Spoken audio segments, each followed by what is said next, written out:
On the day Sue Amron got married, my husband jumped off the 18th floor. When I opened his studio, it was filled with portraits of Sue Amron. The strokes were scribbled and extreme, yet they carried his surging love. A friend said, "Shinchingchia has loved Amron for 10 years, she used to be his only light." When I opened my eyes again, I saw Shinchingchia, who was blocked in the classroom by the school bully, and silently closed the door. Later, he knocked on my window in the rain.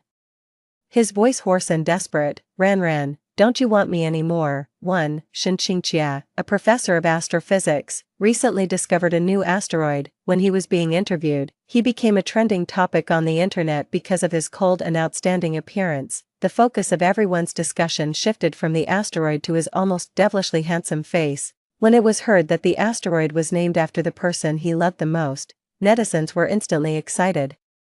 While praising this fairy-like love, they all started to dig into who R.A.N. was. I held my phone, and it was even harder to suppress the corners of my mouth than an AK. At the end of the video, the reporter asked with a smile, "Professor Shen, is there anything you want to say to your beloved R.A.N.?" Shinchingchia was taken aback, and his dark eyes, as black as the night, trembled slightly. "Happy wedding." His tone was calm, but it was mixed with a barely noticeable despair on the verge of collapse. I froze instantly. "What happy wedding? Yo. Wei Qing beside me bumped into me playfully. Ran, your Professor Shen looks cold and aloof." But I didn't expect him to be quite romantic. He even treats the wedding anniversary as a new wedding. "Is that so?" Looking at Shinchingchia's affectionate eyes in the video, my cheeks instantly became hot. I have accompanied Shinchingchia for 10 years. I helped him transform from a gloomy and listless teenager to the gentle and refined professor he is now. 10 years ago, he transferred to our school and became my deskmate. The young man had skin as white as jade and features as beautiful as a painting, but his gaze towards me was full of impatience. And now, he named an asteroid after me. When he mentions his beloved, his usually cold eyebrows and eyes are tinged with affection and tenderness. "Today is our first wedding anniversary." I nestled on the sofa, touching my belly. I was going to tell him the news that I was pregnant the moment he came back. However, what I waited for was the news of Shinchingchia's death. He jumped off the 18th floor. He tightly clutched a piece of paper in his hand. "Death is just a return to the universe. Billions of years later, we will meet again in the sea of stars." 2. Accompanied by Wei Qing, I handled Shinchingchia's funeral arrangements. He had made a will, stating that all his property should be donated after his death. I don't know why, but I was surprisingly calm these days, seeing Wei Qing with swollen eyes, gnashing her teeth at Shinchingchia's portrait, yet still forcing herself to comfort me. I even felt like laughing a bit. After the funeral, I received a call from the lawyer. "Mrs. Shen, Mr. Shen owns a villa under his name, which is not within the scope of the donation. You can come and deal with it when you have time." The villa was located in the suburbs of the southern part of the city. I pushed open the gate and was so shocked by what I saw that I couldn't say a word. The hall was filled with portraits. The strokes of the portraits were scribbled and extreme, as rough as if they were drafts casually drawn by a beginner, but the person in the portraits seemed vivid and lifelike because of the surging and intense love in them. It was Sue Amron, the campus belle of our high school. In 10 years, I had never heard Shinchingchia mention her name. I had no idea that his feelings for her were hidden so deeply. I stumbled forward a few steps and leaned against the table for support. On the table, several amber ornaments were neatly arranged. Inside them were sealed a fruit candy, a dried flower, and a piece of broken diamond nail art respectively. The amber was smooth and round, and it was obvious that it had been often played with in the hand. The things that Sue Amron had casually thrown away were regarded as treasures by him. However, the wedding ring that I had personally chosen for him was lying in the dried paint box beside it. My heart ached in waves, and tears welled up in my eyes involuntarily. After sitting down, I opened the notebook on the table self-abusively. I witnessed Shinchingchia's secret love that lasted for 10 years. On the first day of his transfer, he received a fruit candy and a friendly smile from the campus belle sitting in front of him. It was like a ray of sunshine shining into his dark heart. That was the first pure kindness received by the gloomy teenager who had been abused and bullied at home and at school. He fell for her from then on. He wanted to lock her up, possess her, and make her smile only at him. But he couldn't bear to drag such a bright and sunny girl into the darkness. R.A.N. was not Ran, my name, but Ran, Amron's name.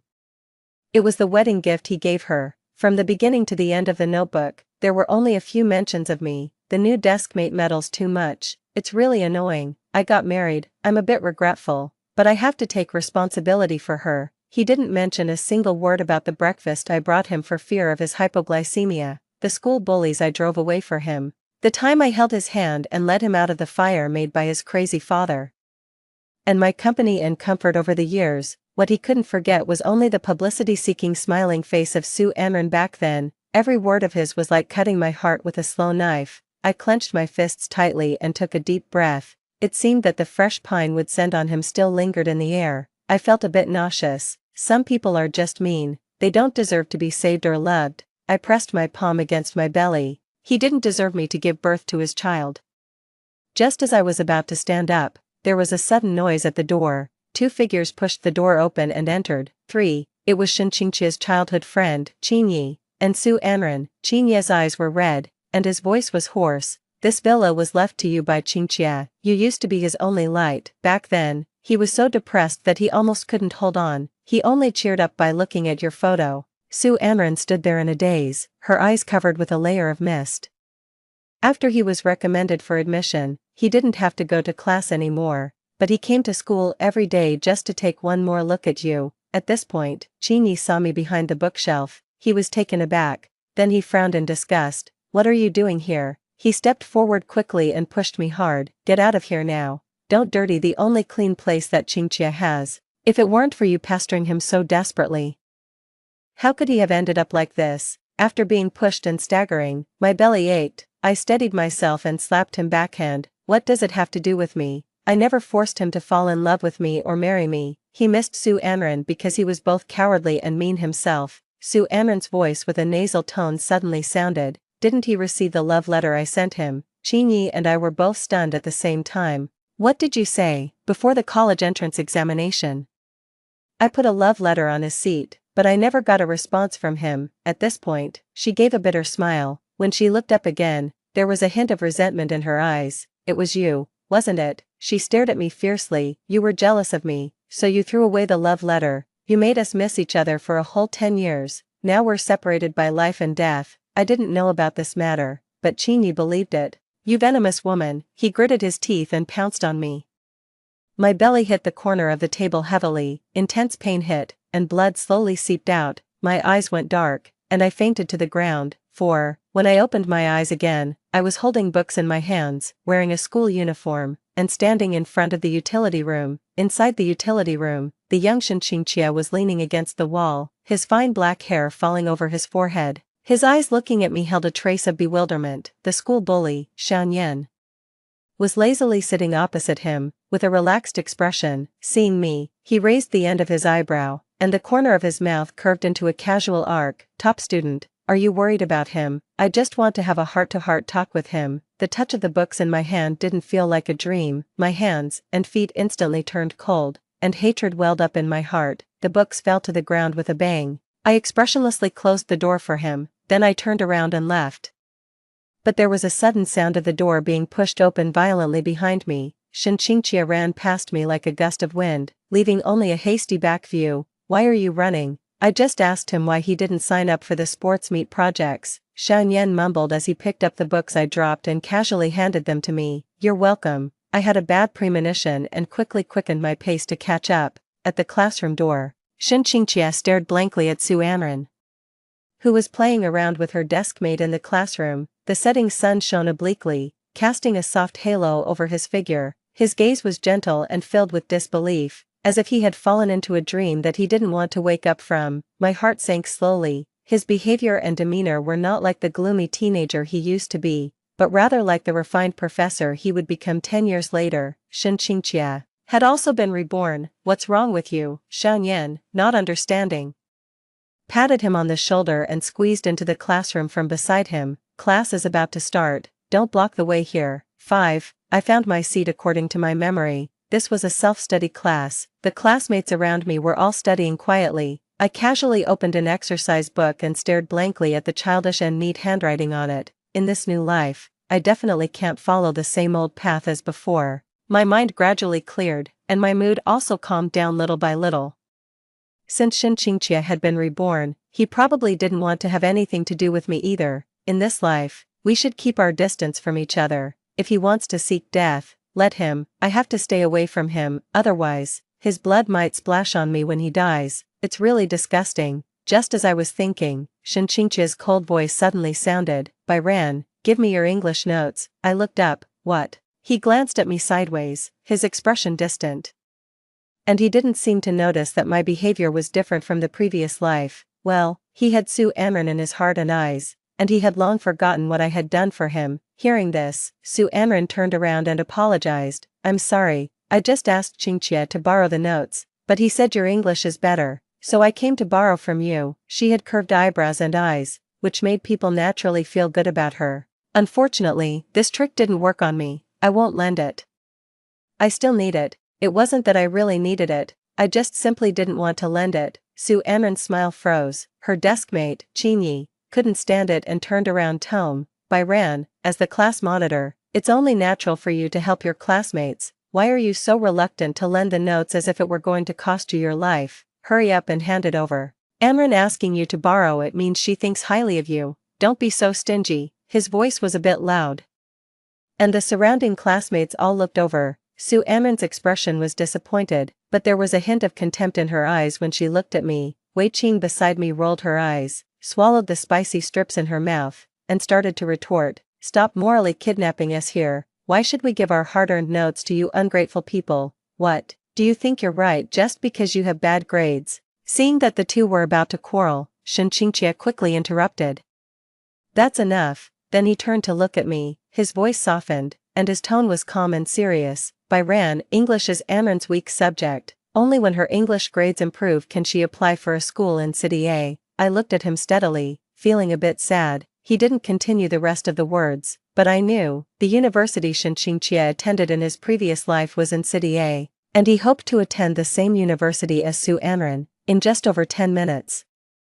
He had already planned their future. I had never been treated so seriously by him. In the first month of our marriage, he went to teach in a city far away. He only came home once every few months and never took the initiative to call me. It turned out that it wasn't that he couldn't, but that he just didn't love me. I lowered my eyes, feeling that my 10 years were really not worth it. Shen Qingqie thought I was hesitating. "Didn't you always want to invite me to your home for dinner before?" He seemed to have suddenly thought of something, and his beautiful peach blossom eyes were full of understanding. "If you help Amran improve her English grades, I'll go to your home for dinner once a month." There was a sense of superiority and charity in his tone. Why, after being reborn, he couldn't even speak properly. I finally couldn't stand it and looked up to meet his gaze. Am I such a mean person? Why do I have to endure all the hardships? Shen Qingqie's expression was blank for a moment. Just as he was about to say something, the head teacher suddenly pushed the classroom door open and came in. 6, holding a thermos cup, he announced the news that the registration for the T University's recommended admission school examination had started. In the previous life, Shen Qingqie was recommended to T University through this exam, and I didn't participate. Shen Qingqie and I raised our hands at the same time. He looked at me in surprise, as if he didn't understand why I had made a different choice from the previous life. Ran, are you also going to sign up? Su Amran asked in confusion. Her voice was soft, as if she was laughing at my overestimating myself. The most important thing for a person is to have self-awareness. Your grades can get you into a good university with some effort, but compared with Qingqie, there's still a big gap. Participating will only waste your time, or do you just want to attract someone's attention? She glanced at Shen Qingqie, who was listening attentively to her, and the meaning in her words was obvious. How could she be so sure that I couldn't do it? In the previous life, I didn't participate because I didn't want to compete with Shen Qingqie for the quota. His family was in a difficult situation. If he could be recommended for admission, he could have more time to work and earn his college living expenses. Who would have thought that after he was recommended, he came to school every day to waste time, just to take one more look at Su Amran? Thinking of this, I said calmly, "What does it have to do with you? Is this something that a person at the bottom of the class like you should consider?" Su Amran's eyes instantly turned red. Seeing his beloved being bullied, Shen Qingqie, who had been silent, suddenly spoke up, apologized to Amran quickly. "She kindly advised you, don't be so ungrateful. Also, if you want to attract my attention, there's no need to use such a ridiculous method, playing with your future. Byran, don't be so naive." He was really out of his mind. I didn't bother to pay attention to him and raised my hand to signal the head teacher, who was watching the show. "Teacher, I want to change my seat. There are dogs barking around, and it's affecting my study." Shinchinchia's face darkened, and he stared at me coldly. The head teacher was a bit puzzled, but he still agreed. After class, I moved to the seat beside Shan Yan. He had always occupied the last row to sleep, and no one dared to make noise in this area. It was very quiet, and I was quite satisfied. As I was tidying up my things, out of the corner of my eye, I saw Su Anran leaning slightly backward.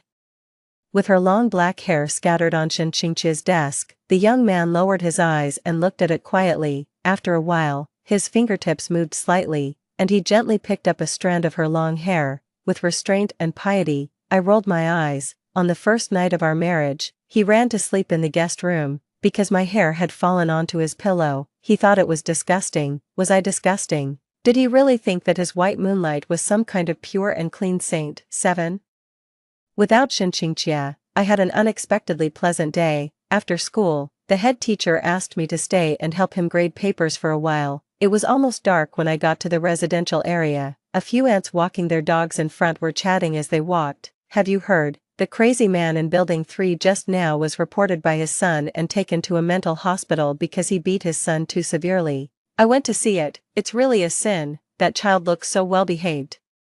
How could he bear to beat him?" I stopped in my tracks. My family lived in building 3, and that crazy man was exactly Shinchinchia's father. In the previous life, he often went crazy and beat Shinchinchia, leaving him bruised and battered all over. I always kept a small first aid kit under my desk to treat his wounds. It wasn't that I hadn't offered to call the police for him, but he thought I was meddling in his business. It seemed that in this life, he chose not to endure it anymore.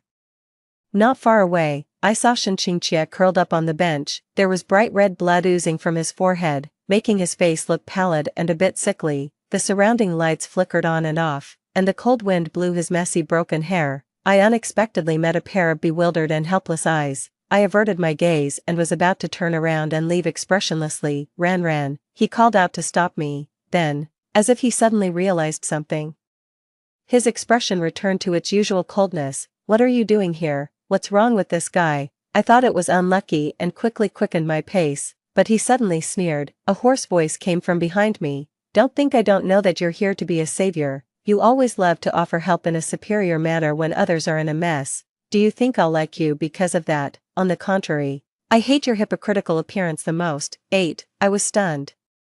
After realizing what he had said, I was so angry that I trembled all over. Was this how he saw me? My love and concern for him were regarded as superior charity and hypocrisy in his eyes. Was the person I had loved for the past 10 years such a stupid guy who couldn't tell right from wrong? "You're wrong." I took a deep breath and tried to make my tone calm. "I'm not here to be a savior." Then I quickly stepped forward and slapped him hard across the face with my right hand.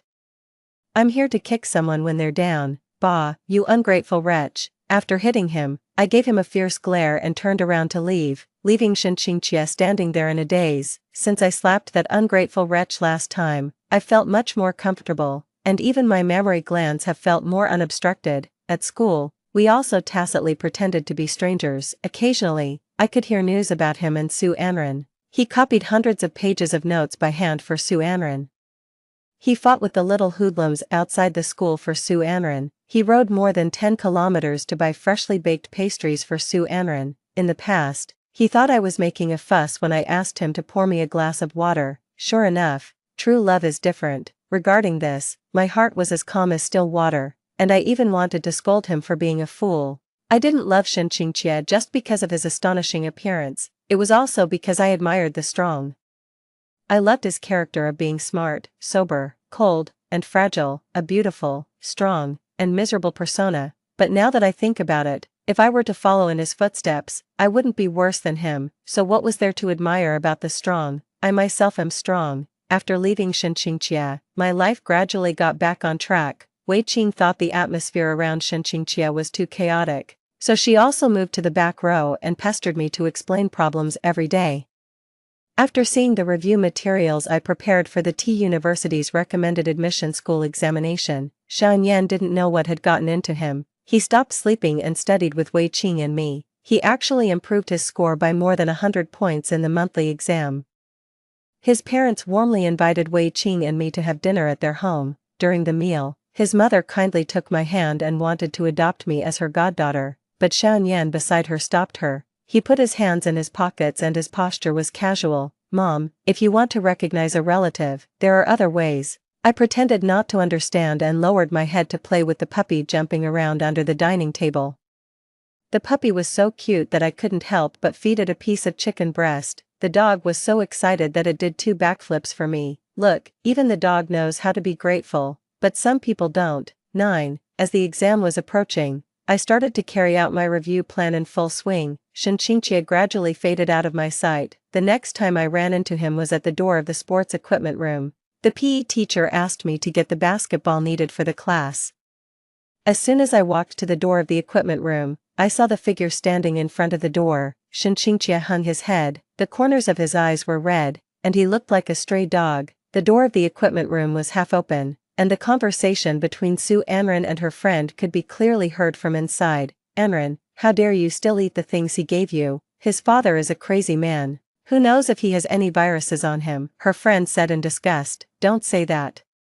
"What viruses? It's about genes. Look at his gloomy face all day long. He should have some of that old crazy man's genes, but it doesn't matter, it's just for fun." Her friend laughed boisterously. "Ha ha ha ha ha, but he seems to be quite serious. I heard that he took 3 part-time jobs outside to support you. It's so funny, he's really such a suck-up. He's just a fool. He takes the bait with just a little flirting." Su Anren sneered. "By the way, don't say such things in front of him.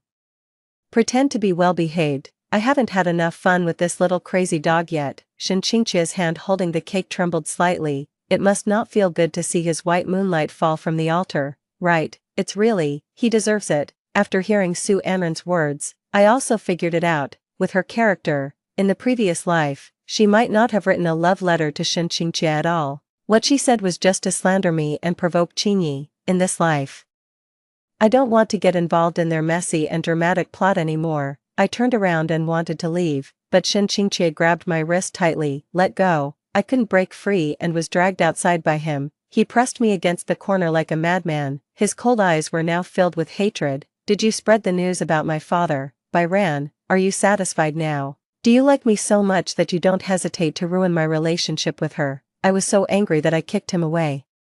After getting along with each other day and night for 10 years, even if there was no love, there should be basic trust, but fortunately, I had long since given up hope in him. I looked at him coldly. "Shinqingjie, are you suffering from paranoia? Didn't you tell me about your father's matter yourself on the first day you transferred to our school? Like you, how can you be so thick-skinned?" Su Anren is right, you really are a fool. 10. Unexpectedly, Shinqingjie didn't refute.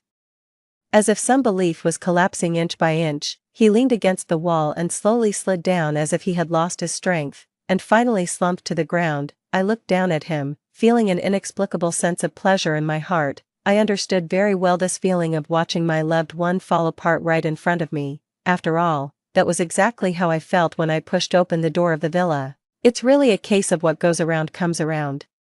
His messy hair fluttered in front of his eyebrows and eyes. Shinqingjie hung his head, his eyes were indifferent, his expression was numb, and he leaned against the wall without moving, like a broken piece of beautiful jade, lonely and desolate. I carefully observed his desperate expression. I even wished I could take a photo of it and take it out to laugh at when I was in a bad mood. Suddenly, the person in front of me let out a soft laugh. As he laughed, tears welled up in his eyes and streamed down his face. "Ah, is he really crazy?" I heard him murmur almost in a whisper. I was wrong, I shouldn't have. At that moment, I suddenly understood. Shinqingjie is a smart person. During this period of time, he might not have been unaware of Su Anren's abnormalities. It's just that in the 10 years of the previous life, he had poured too strong feelings into that illusory bubble. So, he had been deceiving himself all along. Now, the filter had been shattered in a cruel way. He couldn't believe it and didn't want to admit that he had sacrificed his own life for such a person. Therefore, he shifted the blame onto the innocent me. I looked at Shinqingjie with red eyes and sneered. Whether in the previous life or this life, he was still that coward. I didn't want to see his regretful and crazy appearance anymore, so I turned around and left without hesitation, leaving him crying and laughing behind. 11. I'm not as stupid as Shinqingjie. In this new life, I won't waste time on people who aren't worth it and make myself a mess. I had already persuaded my parents to invest in some future emerging industries. I also helped Wei Qing improve her grades by a large margin. Not being able to get into her dream school was a great regret for Wei Qing in the previous life. This time, she could fulfill her wish. Everything was developing in a positive direction. After that day, I heard that Shen Qingqie and Su Anren had a very unpleasant quarrel, but it had nothing to do with me. The only thing related to me was that he no longer revolved around Su Anren but buried himself in his studies instead. Damn it, why is he still competing with me? After all, he had participated in this exam in the previous life and more or less remembered some of the questions. I had to put in more effort than him to beat him. Wei Qing and Xiao Yan both noticed my abnormality, but both of them tacitly didn't disturb me. On the day the exam ended, I walked out of the examination room. The sunlight spread on the road moderately, like a well-fed kitten in the afternoon, quiet and beautiful. The process of answering the questions went smoothly, and I could finally heave a sigh of relief. Xiao Yan was holding 3 cups of milk tea and waiting for me at the door with Wei Qing. He waved at me, and his broken hair was neatly blown by the oncoming breeze. Showing a natural youthful spirit, I quickened my pace to meet them. He lowered his head and handed me the milk tea. His handsome eyebrows and eyes lost their previous casualness, and he was focused and gentle. Let's go, I'll treat you to dinner. After dinner, I accompanied them to have fun in the amusement park for the whole afternoon. I hadn't been this happy for a long time.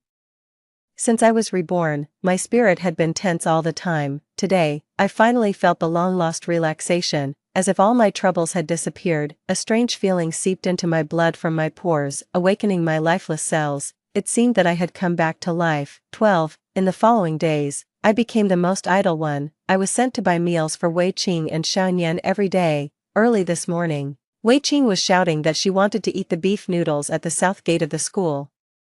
So during the lunch break, I went to run errands for her without complaint. As soon as I walked out of the school gate, I passed by a familiar guy with yellow hair and heard him say, "Don't worry, baby, the guy who bullied you has been taught a good lesson by us." He led 3 or 5 lackeys and swaggered into a van. Then I remembered, this guy with yellow hair was Su Anren's gangster ex-boyfriend, and he had come to the school gate to pick up Su Anren before. I turned into the alley in confusion, but I saw Shen Qingqie with blood all over his head beside the trash can. Oh, so it was him who was taught a lesson. Well done, the yellow hair gang has done a great deed. However, I'm a bit suspicious. Am I really jinxing him? Otherwise, why do I always show up on time and mock him whenever he's in a mess? I looked at Shen Qingqie lying on the ground and raised my leg, preparing to step over him, but he reached out and grabbed my ankle tightly. Is he still alive? What a pity. His eyes were blurred, as if he couldn't tell the difference between dreams and reality. Ran, it's you who came to save me again. Let go. His fingers were cold and sticky, and I felt a bit disgusted, but he held on tightly, and I couldn't break free, so I bent down and pried his fingers open one by one. His eyelashes trembled slightly, and he stared at me steadily, with a disgusting look of nostalgia in his eyes. Ran, have you had enough of playing hard to get? I'll give you a chance to save me. Before I misjudged people. It's only now that I understand that only you are truly sincere to me. Stop messing around, let's make up. Okay. I paused in my movements. Didn't he realize that I had also been reborn? I had never deliberately hidden this. It's just that he self-righteously believed that I was still the same Ran who would accompany him for 10 years without leaving his side. All my abnormalities were just playing hard to get with him, trying to attract his attention. He's really confident.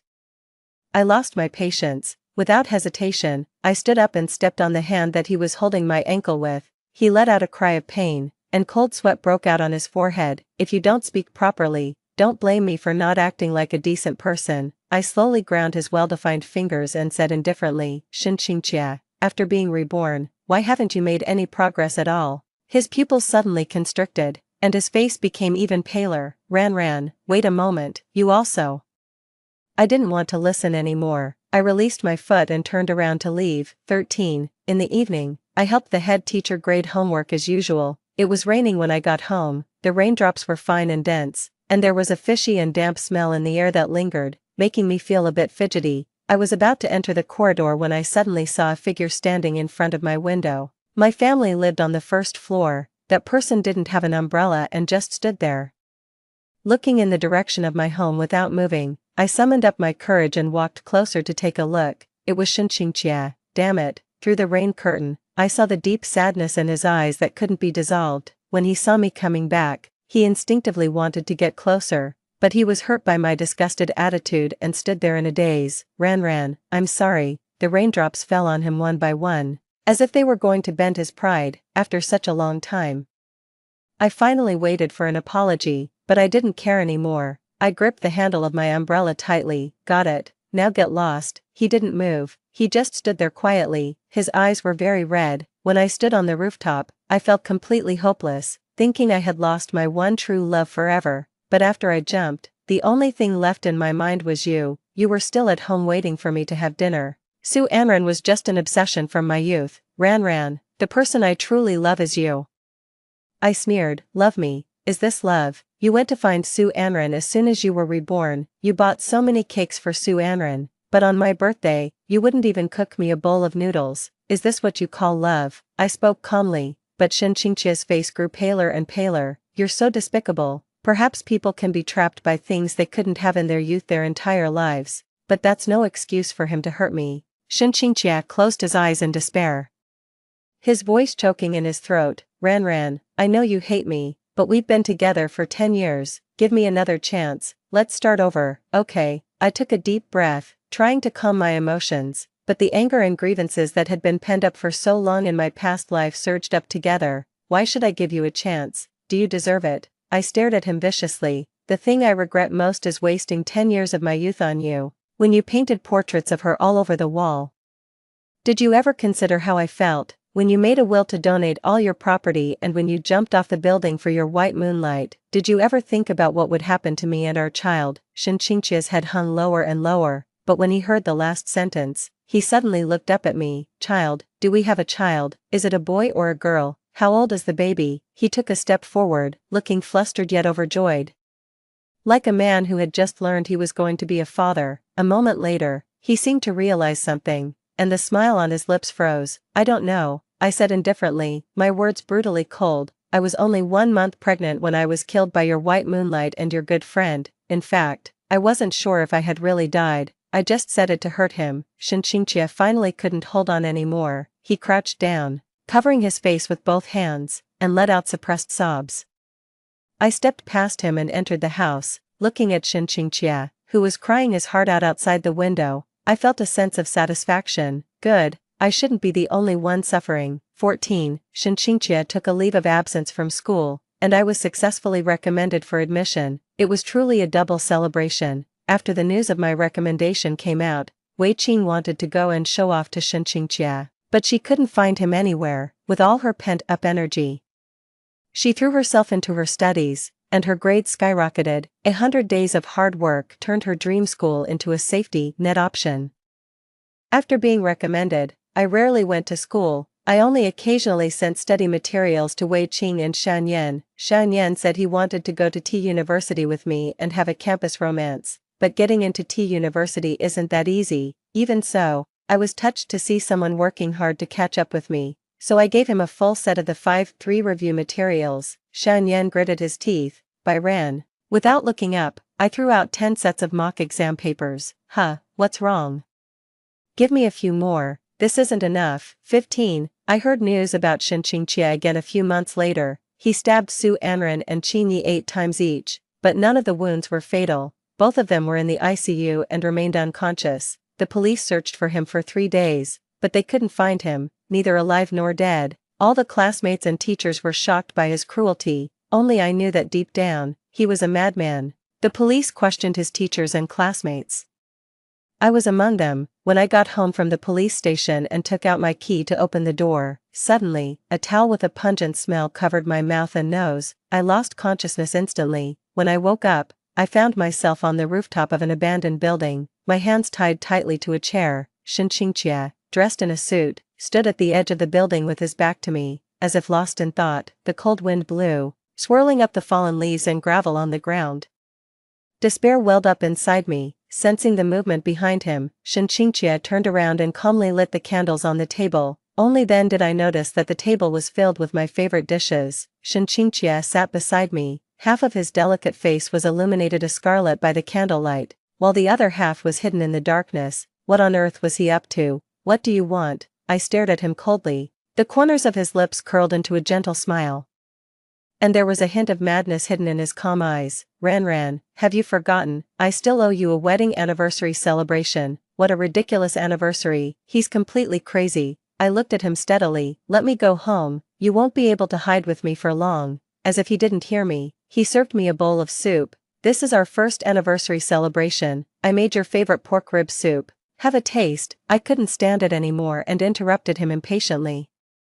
Xinqingqia, have you lost your memory? Do you need me to remind you? His hand froze in mid-air. On our first anniversary, you borrowed a camera to confess your love to Su Anran. You abandoned your wife and child and jumped off the 18th floor for her, hoping to meet her again in the sea of stars. Remember now. My tone was full of mockery, and Xinqingqia's eyes instantly welled up with tears. He pulled me into his arms, pressing his cheek against the side of my neck, coaxing me like a child. Let's have a good time today. Let's not talk about that, okay? After all those years together, he knew exactly how to soothe my anger. In the past, as long as he acted cute, I would soften and give in. But now, I just felt disgusted. I kicked the dining table, the wine bottle toppled over, and dark red liquid spilled all over him. He ignored it and didn't get angry. Instead, he gently stroked my cheek, looking at me intently, as if he wanted to engrave this moment in his memory forever. We don't have much time left, Ran. He smiled, his dark pupils as calm as the night sky. What time? I felt uneasy and instinctively moved away from him. Don't be afraid, I won't hurt you again. He noticed my movement, his tone bitter. I didn't believe him at all. Suddenly, the sound of police sirens came from a distance. I immediately felt relieved. When being questioned at the police station, I volunteered to have a locator installed on me. I went home alone to lure Xinqingqia out. He bent down and kissed my forehead, as if saying a final goodbye. I heard him sigh. Ran, how did we end up like this? It was all his fault. If he hadn't been obsessed with Su Anran and had taken responsibility from the start, maybe we would have been a happy family of 3 by now. Unfortunately, there are no what-ifs. Thankfully, there are no what-ifs.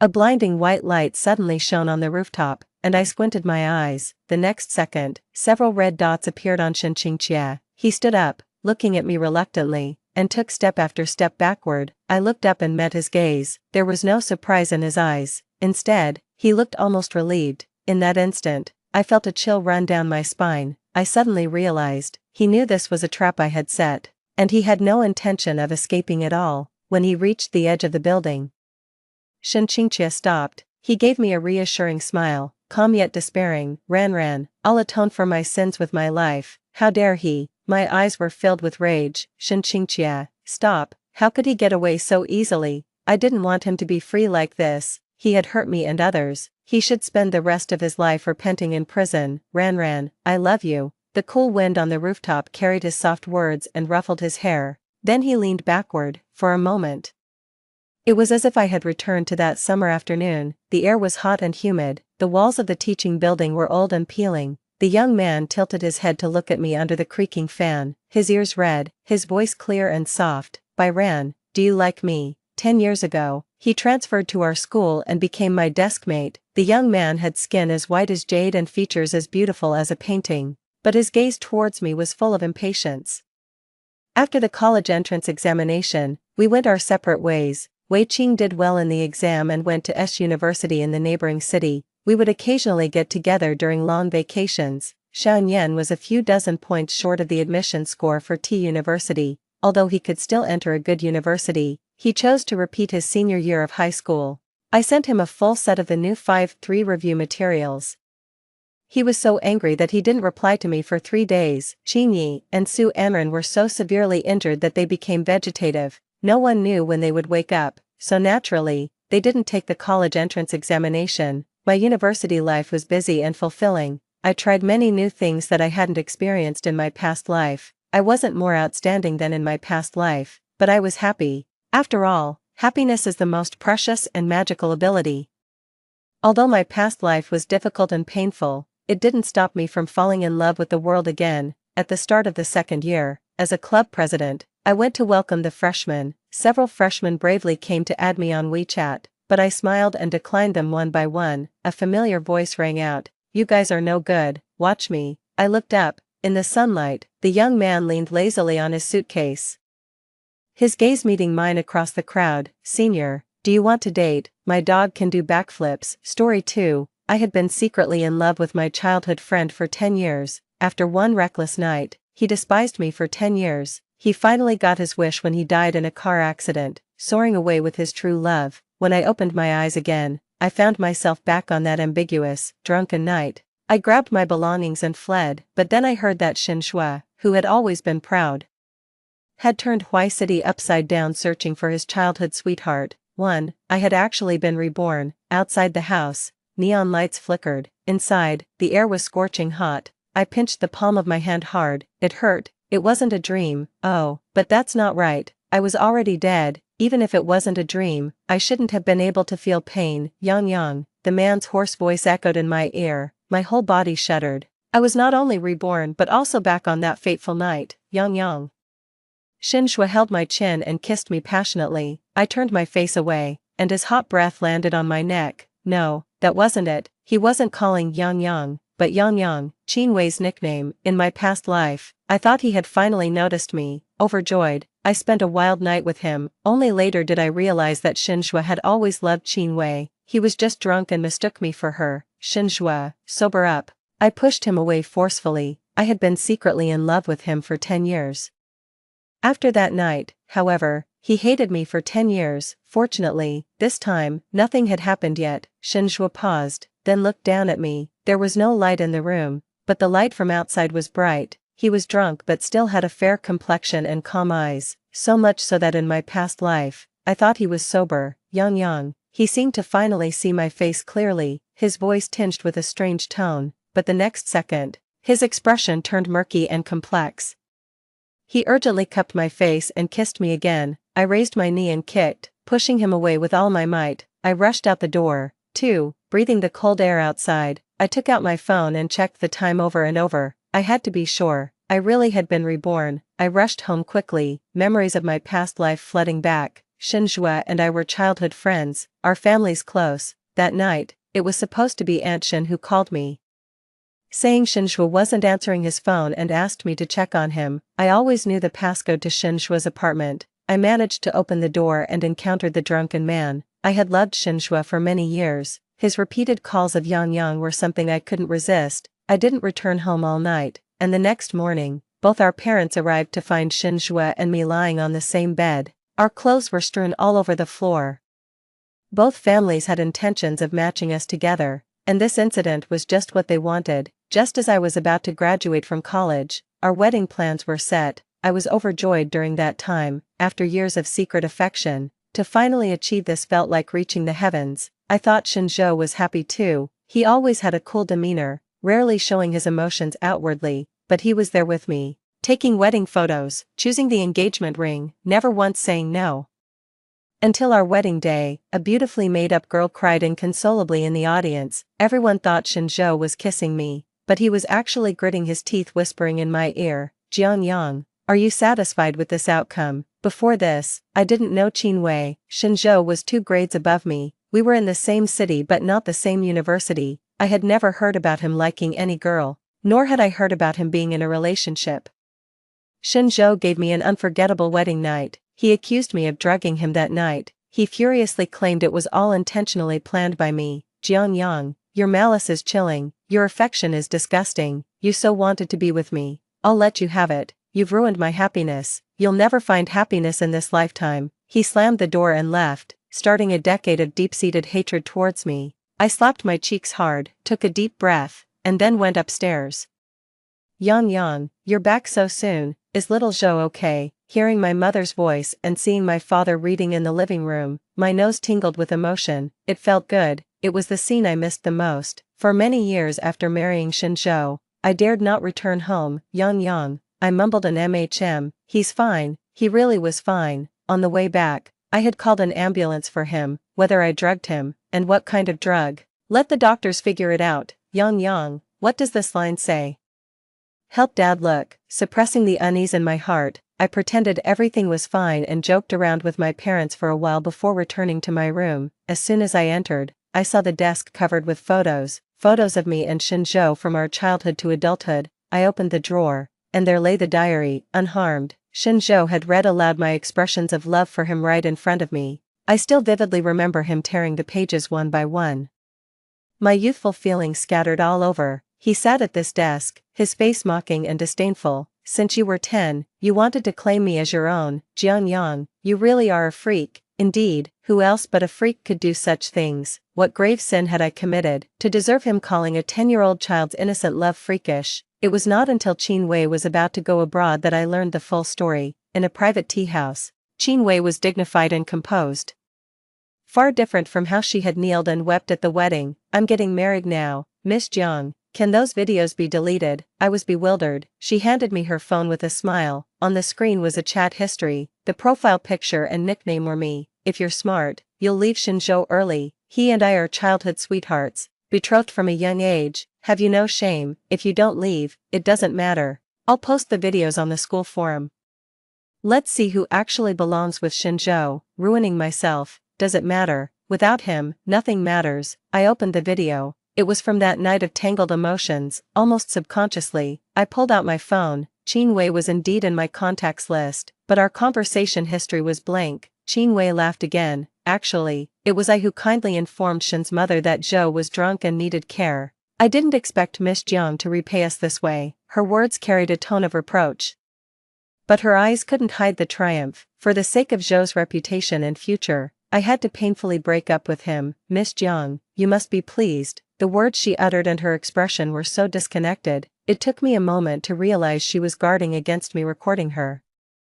Yet she couldn't help but try to flaunt her power. She twirled the large diamond ring on her middle finger. It wasn't until she was about to leave that she lowered her voice and showed her true colors. Shin's mother is against me being with Zhou. She looks down on me, convinced that you and Zhou are a better match. Too bad. Qin Wei stood up, leaning close to whisper in my ear, Jianyang, you won't have good days ahead, in this lifetime. Shinjo will never forget me. Qin Wei was right.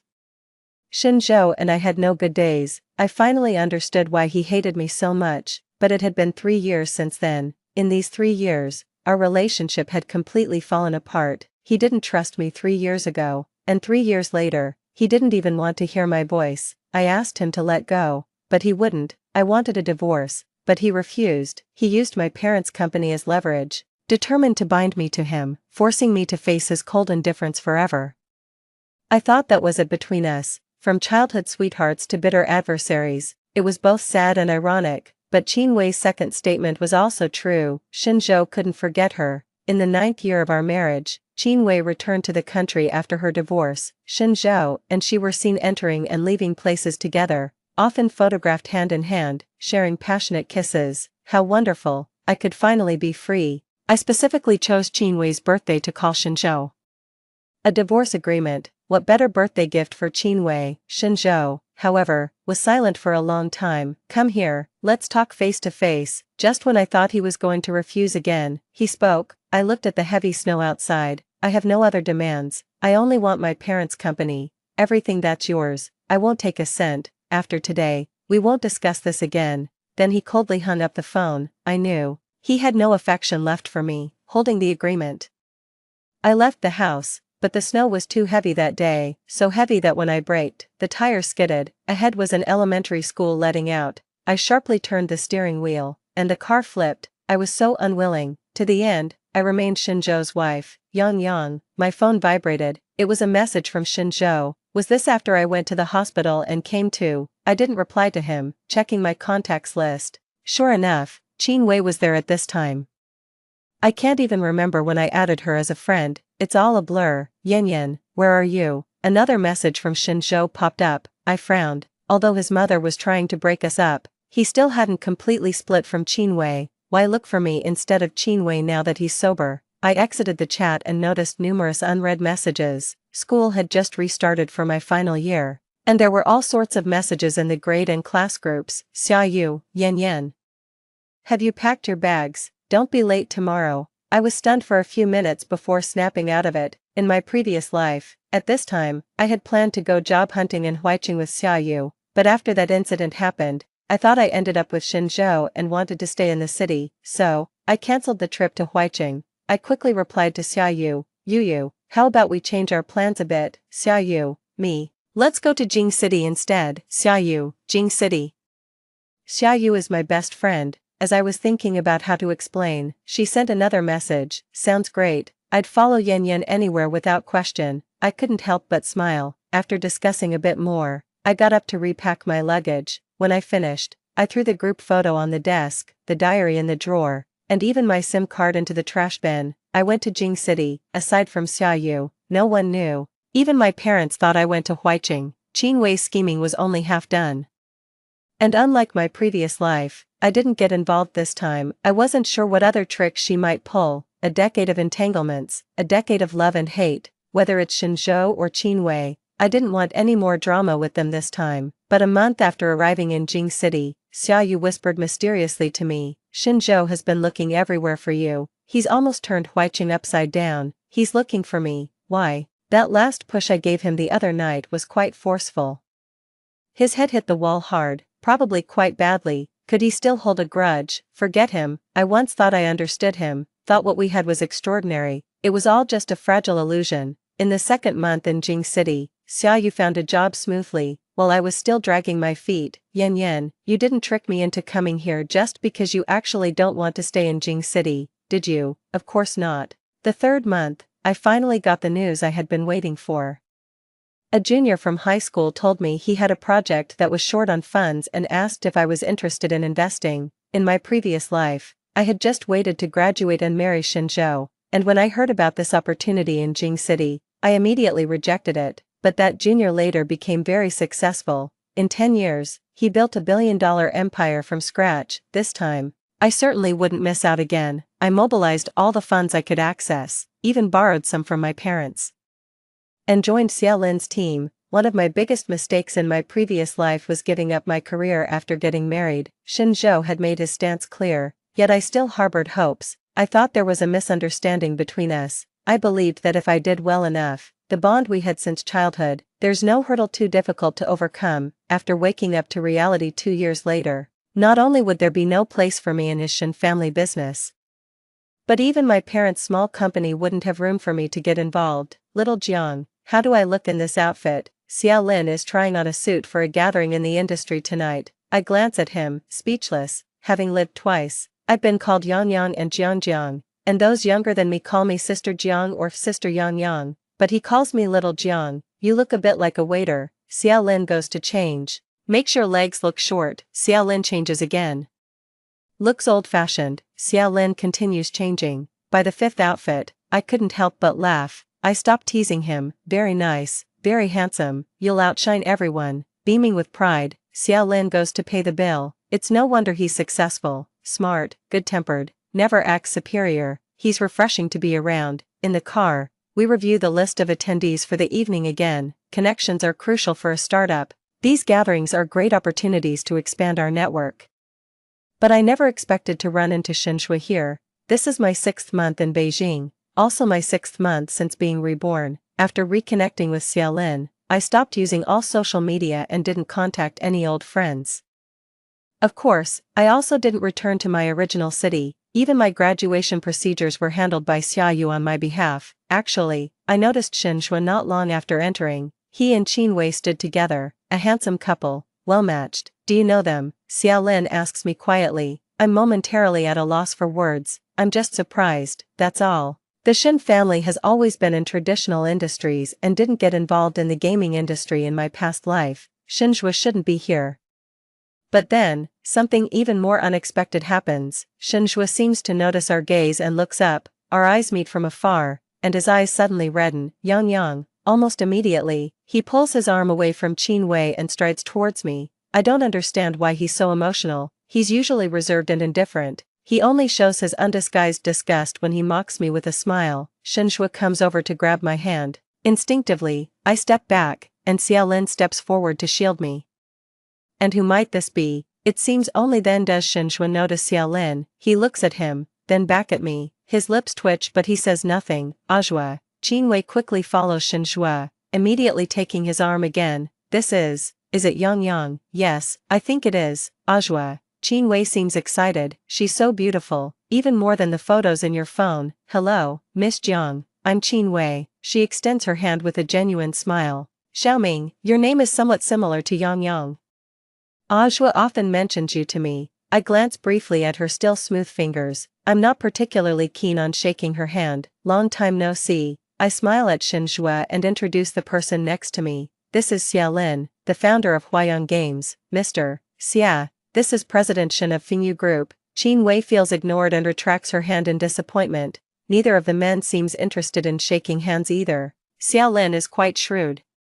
Probably already sensing something amiss in the air, he says with a chuckling smile, "Is that all? I and Yang Yang, I and President Shen are also alumni," I say with a smile, taking over Shinjue's words. "You could also call President Shen Sr. like me." Shinjue's expression turns sour, it visibly darkens. He stares at me unblinkingly. "Alumni, senior," he scoffs lightly, "you call this senior." But somehow he seems a bit off. As Xiao Lin pours me a drink, he chuckles softly.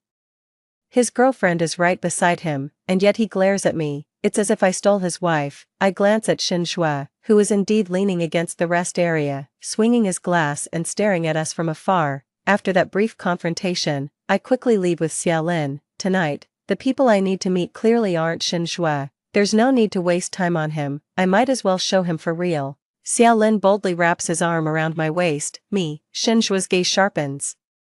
And he sets down his glass, about to stand up. Qin Wei holds him back. She tugs at his sleeve and whispers something to him. Shinjue's face softens, and he casually pulls out a tissue to wipe the corner of her mouth. Xiao Lin, busy watching the pot while eating from the bowl. What a dog thing.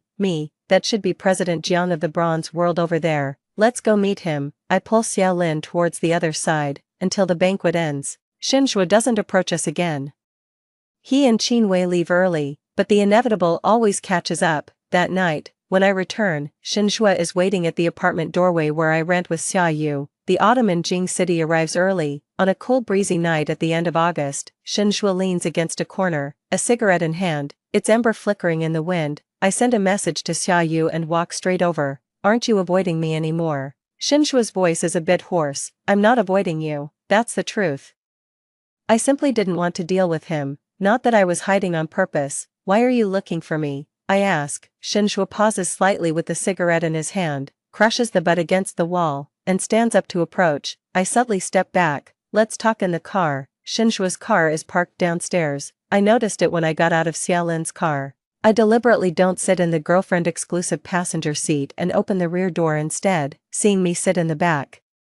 Shinjue closes the half-open driver's door and also moves to the back. I have to shift towards the door a bit. The space inside the car isn't cramped, but the atmosphere is somewhat stifling. After a long silence, Shinjue sighs. "Yang Yang, I went to your house, but your uncle and aunt wouldn't tell me where you went." "I went to your room."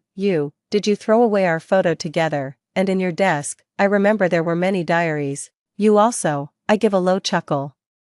He gazed at Shinjue intently. "Why do you think I threw those things away? Don't you know, being granted a second chance, I thought it was divine favor towards me. I never realized that I wasn't the only one blessed by fate." It's embarrassing to admit, but even after 10 years, I still remember what Shinjue looked like at 23. At 23, Shinjue disliked wearing suits, but if he did, he would opt for a stylish ash gray. At 23, he wasn't fond of red wine, preferring the fancier, more stimulating cocktails, and Shinjue didn't smoke at 23. At that age, he was aloof, quiet, yet bold and unrestrained. I loved him so passionately back then that a few words at a banquet were all I needed to recognize him. The man before me isn't the 23-year-old him. Shinjue was also looking at me. The car's light was off, only the street lights casting shadows inside. In the dim light, his eyes shifted through expressions: surprise, pain, joy, regret, all blending into an indistinct haze. "Certainly, the last thing I want is clarity, Yang Yang. I knew you would. Please don't call me that." I looked at him coldly. "Mr. Shen, our current relationship only warrants the titles of alumni and senior." Shinjue's eyes reddened suddenly, just as they did when he first met me. "Yang Yang, I know you've been wronged. That day, with the heavy snow, I was blinded by anger and insisted that you come to talk in person. I didn't really want to break up with you then." "Please don't bring up past lives," I interrupted him. "Shinjue, it's not easy to start over. From now on, let's go our separate ways. You marry the one you love, and I'll follow my own path. Please don't come looking for me again, Yang Yang. Don't say things you'll regret." Shinjue grabbed my hand. You said it's not easy to start over. Didn't you always tell me to let go? In our past life, I owed you once, and you owed me once. We're even now, this life, you've realized your mistake. And what are you saying? I almost doubted my own ears. Realized my mistake, Yang. I was really happy you called the ambulance for me. Shinjue's chin slightly lifted, his gaze fixed on my face. It seemed sincere and straightforward. The affection we've shared since childhood shouldn't be marred by such vile means. Enough. I pulled my hand away. Shinjue, you are simply beyond help. I got out of the car and slammed the door. I never expected Shinjue to know the truth. After I died, my soul wandered for a while, floating up and down, sometimes conscious, sometimes not, but I saw it with my own eyes. Shinjue proposing to Qinwei. The diamond ring was even bigger than the one Qinwei had. And the scene was more lively than the wedding he and I had. At that moment, my soul completely dissipated. Shinjue truly loves Qinwei. How could he bear to doubt her? But I didn't expect that when I pushed him away, his only reaction would be that I had realized my mistake. Indeed, I had said I didn't for so many years, and starting over, he still chose not to believe a single word. My phone vibrated. Xiaolin sent me a link, latest beta version, get on board, me. Right away. I must be crazy. Spending another minute on this matter is a disrespect to the billions involved, but clearly, I wasn't the only one eyeing that billion. In the next 10 years, while traditional industries declined, the gaming industry soared, especially mobile games, as smartphones continued to evolve. As someone who had been reborn, it was only natural for Shinjue to eye this opportunity, so I often ran into Shinjue in the city. He didn't bother me. But somehow he got my phone number and occasionally sent me messages, like now, stay away from Xiaolin, he doesn't have good intentions towards you. Xiaolin was sitting right next to me when I read this message. I let out a cold laugh. He's trying to be the good guy now. I shifted, sitting closer to me. He even put his arm around my shoulder. This was a promotional event for a new mobile game. There were quite a few investors who had come. I elbowed Xiaolin. Instead, he leaned in close to my ear. Little Jiangzi, how about we really get together and drive him mad? Me, President Xia, stop being so childish. Who says I'm being childish? I've been an adult for a while now. Before he could finish his sentence, someone forcefully pulled me up by the hand and started dragging me out. 18, Jiangyang, can't you hear what I'm saying anymore? Shinzhou looked very angry, even more so than when he tore up my diary years ago, but he quickly calmed down. His gaze was a mix of helplessness and sorrow. Yang, he steadied my shoulders. I know you resent me for using your parents' company to manipulate you, but now, I just want to carve out my own path. My gaming company is nearly ready, and I'll soon hand over full control to you. Okay, quit your job at Huayang, and I prepared the villa in Lanshan for you. It's all set up according to your preferences. Yang, let's not miss out on each other again in this lifetime. It took me a moment to grasp his intention. Was he thinking about reconciling with me? Perhaps the sarcasm in my eyes was too intense. As Shinzhou subdued his emotions, he sighed. Yang, I know you're still angry with me. You don't know what happened after you passed away. Shinzhou reached out to touch my cheek, his eyes beginning to redden. Can you give me some more time? Just a little more time for me to sort things out. After all, we owe Qinwei. I thought I was prepared, mentally. From last time, but hearing his last words, I couldn't help but laugh. Yes, we owe Qinwei a lot. I brushed off Shinzhou's hand and looked up at him. So, you go and repay it, with your lifetime, for lifetimes to come, and never look back. Yang, I turned and walked away. Yang, wait a bit longer, Shinzhou said firmly from behind. I will give you an explanation. 19, Shinzhou didn't show up again. Xiaoyu said that he took Qinwei on a world tour.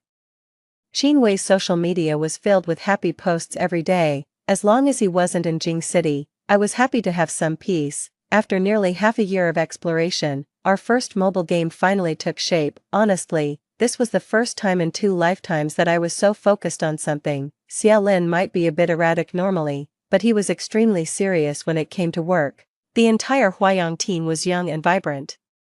Being with them often made me feel like I was just a recent college graduate. It didn't feel like I had lived those extra 10 grueling years. Jiang Bao, play it again. Are you sure this version is really fun? I must say, young people have a lot of ideas. Now, at the company, they call me Little Jiangzi, Little Yangzi, Jiang Bao, Yang Bao, all sorts of names. It's quite fun. I nodded earnestly. Actually, I wasn't much into games before, it was all Xiaolin's influence. I've added a few skins.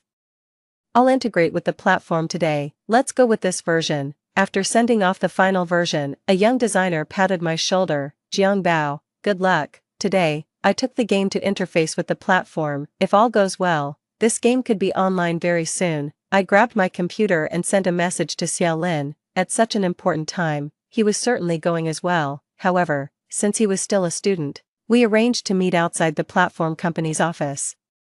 Due to the psychological trauma from a car accident in my past life, I didn't drive. Sitting on the subway, I actually felt somewhat nervous. I only knew that Flower Style later became one of the leading mobile game giants, comparable to that famous Penguin company, but I was not sure how smoothly their start was.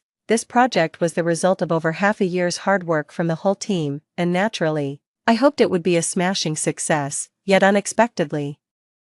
Before I even reached my destination, just as I exited the subway, I encountered a roadblock. Shenzhou's game company, which Qin Wei also had a hand in, operates within the same industry, where there are only a handful of platforms. It wasn't difficult for her to find out about my itinerary. She didn't seem as carefree and joyful as Xia Yu had described. At least, she seemed far less arrogant than when she used to flaunt her diamond ring in front of me. I glanced at her briefly, then looked away, intending to ignore her. But obviously, she was here for me. Jiang Yang, you've won, you must be very happy, right? I had no idea what she was talking about. I quickened my pace, but she followed close behind. Jiang Yang, what makes you better than me? You're just from a moderately well-off family, your parents own a small company. Isn't it just because you knew Shenzhou a few years earlier that you've been flattering him all along? Jiang Yang, are you playing hard to get with Shenzhou? I glanced at my watch, not wanting to engage in conversation with her. The two old folks from Shen's family are completely charmed by you, they only recognize you, now even Shenzhou is on your side. Qin Wei suddenly grabbed my wrist. Jiang Yang, stop pretending to be so aloof and indifferent, your feelings for Shenzhou. You think I can't see them, Miss Qin, I'm not familiar with you. I pulled away from her. Whatever issues you have with Shenzhou, please discuss them with him directly, we're not familiar. So, you're close with Shenzhou. It was me who dated Shenzhou first, you're the third party. I clenched my teeth and refused to argue with her. Just one more street crossing, and Xiaolin was waiting for me on the other side. But then Qin Wei grabbed hold of me and cried, Miss Jiang.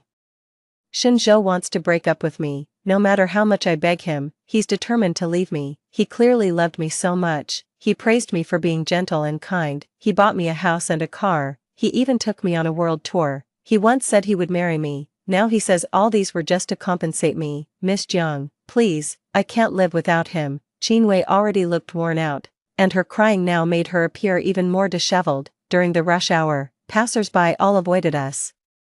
I was extremely irritated, but the light hadn't turned green yet, so I had to continue enduring. Qin Wei then grabbed my laptop bag. Miss Jiang, since you're not interested in Shenzhou, you should make things clear with him. There were important things in my computer bag, and I instinctively moved back, but then, as if she suddenly discovered my weakness, Jiang Yang, you'll never be able to get rid of me. Her tone was all too familiar.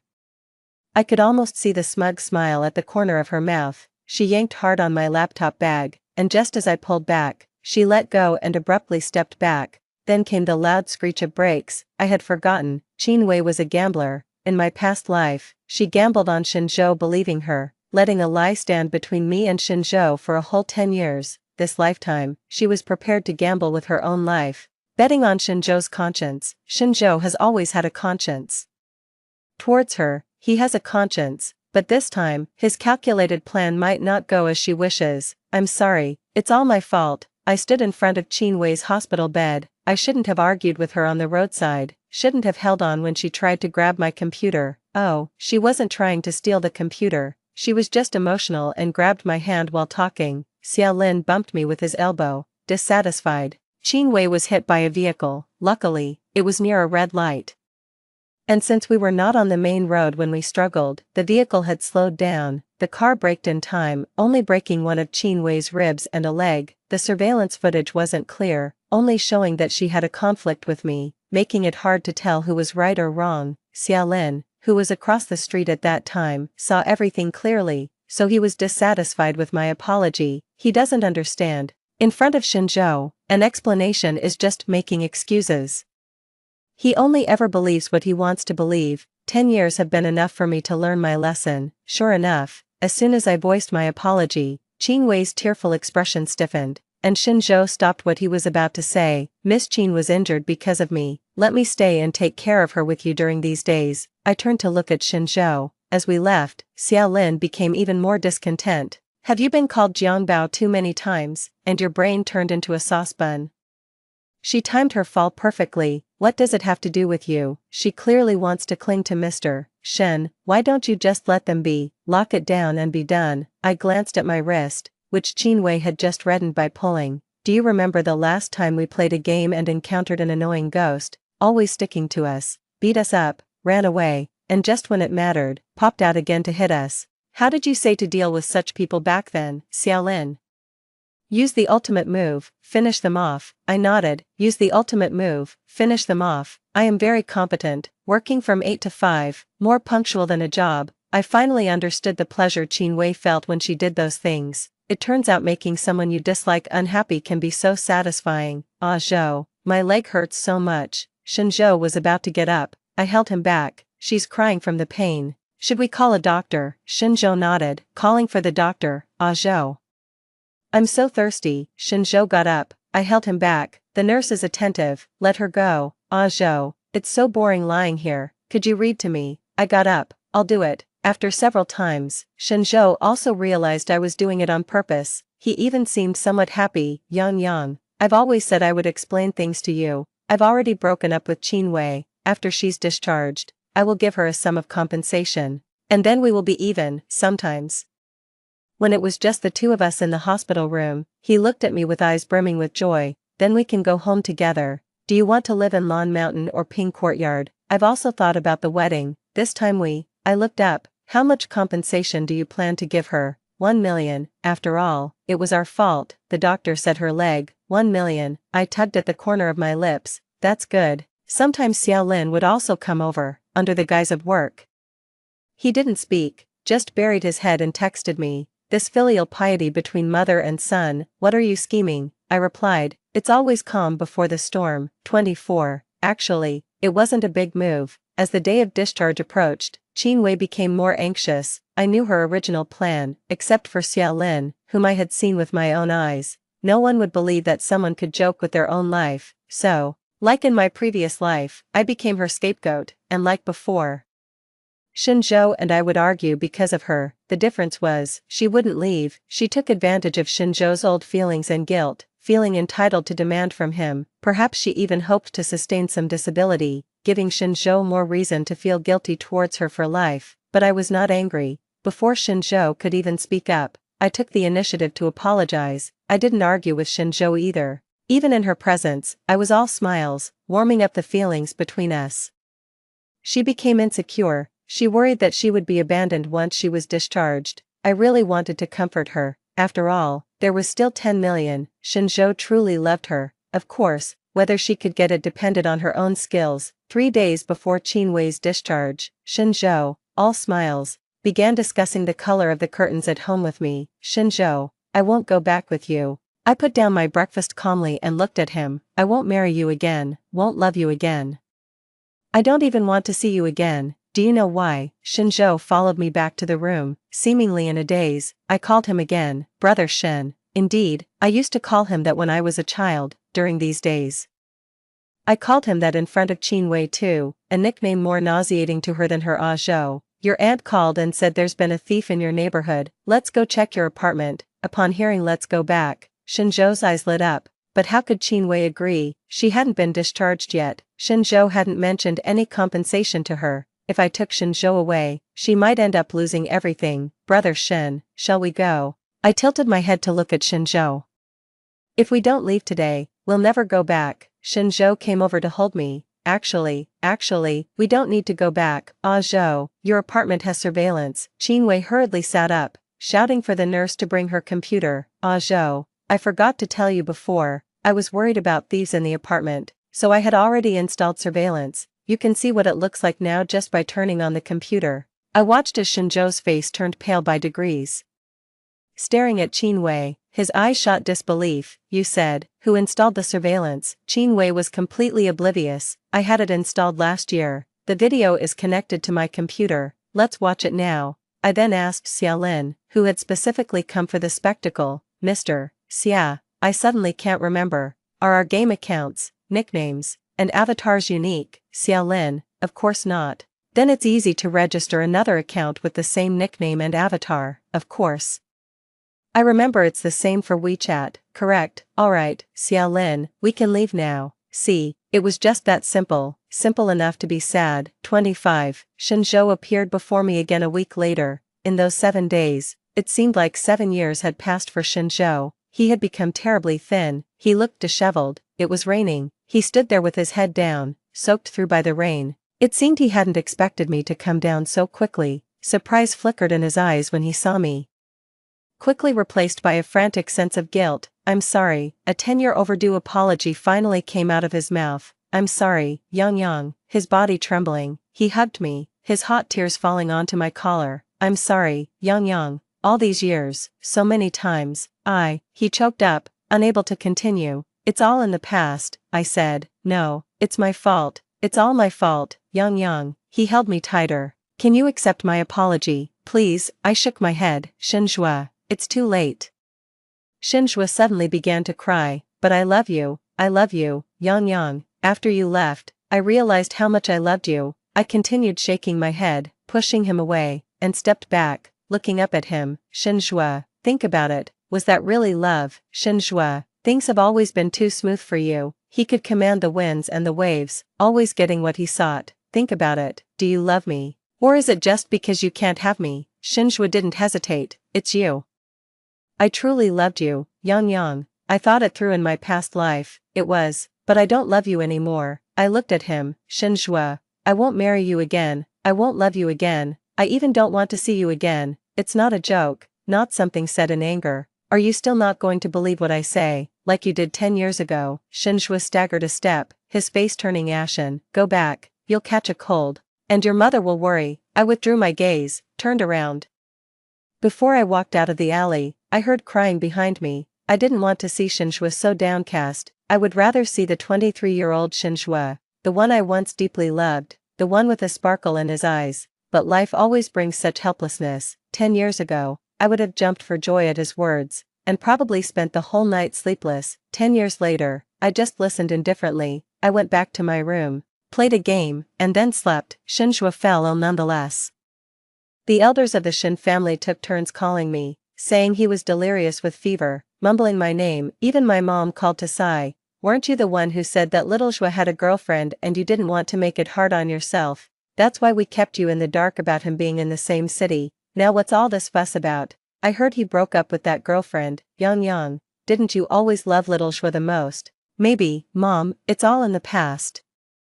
One of the biggest mistakes of my past life, the rift between Shenzhou and me, was always hidden from my family. At first, there was hope, thinking there might be a chance for Shenzhou and me. Then my father fell ill. Shenzhou was always his proudest son-in-law, and I couldn't bring myself to tell him. It was only after witnessing the tragedy of parents burying their child did I understand. What son-in-law? What company would consider their precious daughter to be more important? So, from the very beginning of this life, I had been open and honest about my thoughts. Sure enough, both my mom and dad supported me. They just wanted me to be happy. Shenzhou had been sick for over a month, and his mother begged me to talk to him. Throughout those 10 years, his parents treated me very well, so I didn't refuse. Shenzhou was crying softly on the other side of the phone. Shenzhou, I said gently, don't dwell on it too much.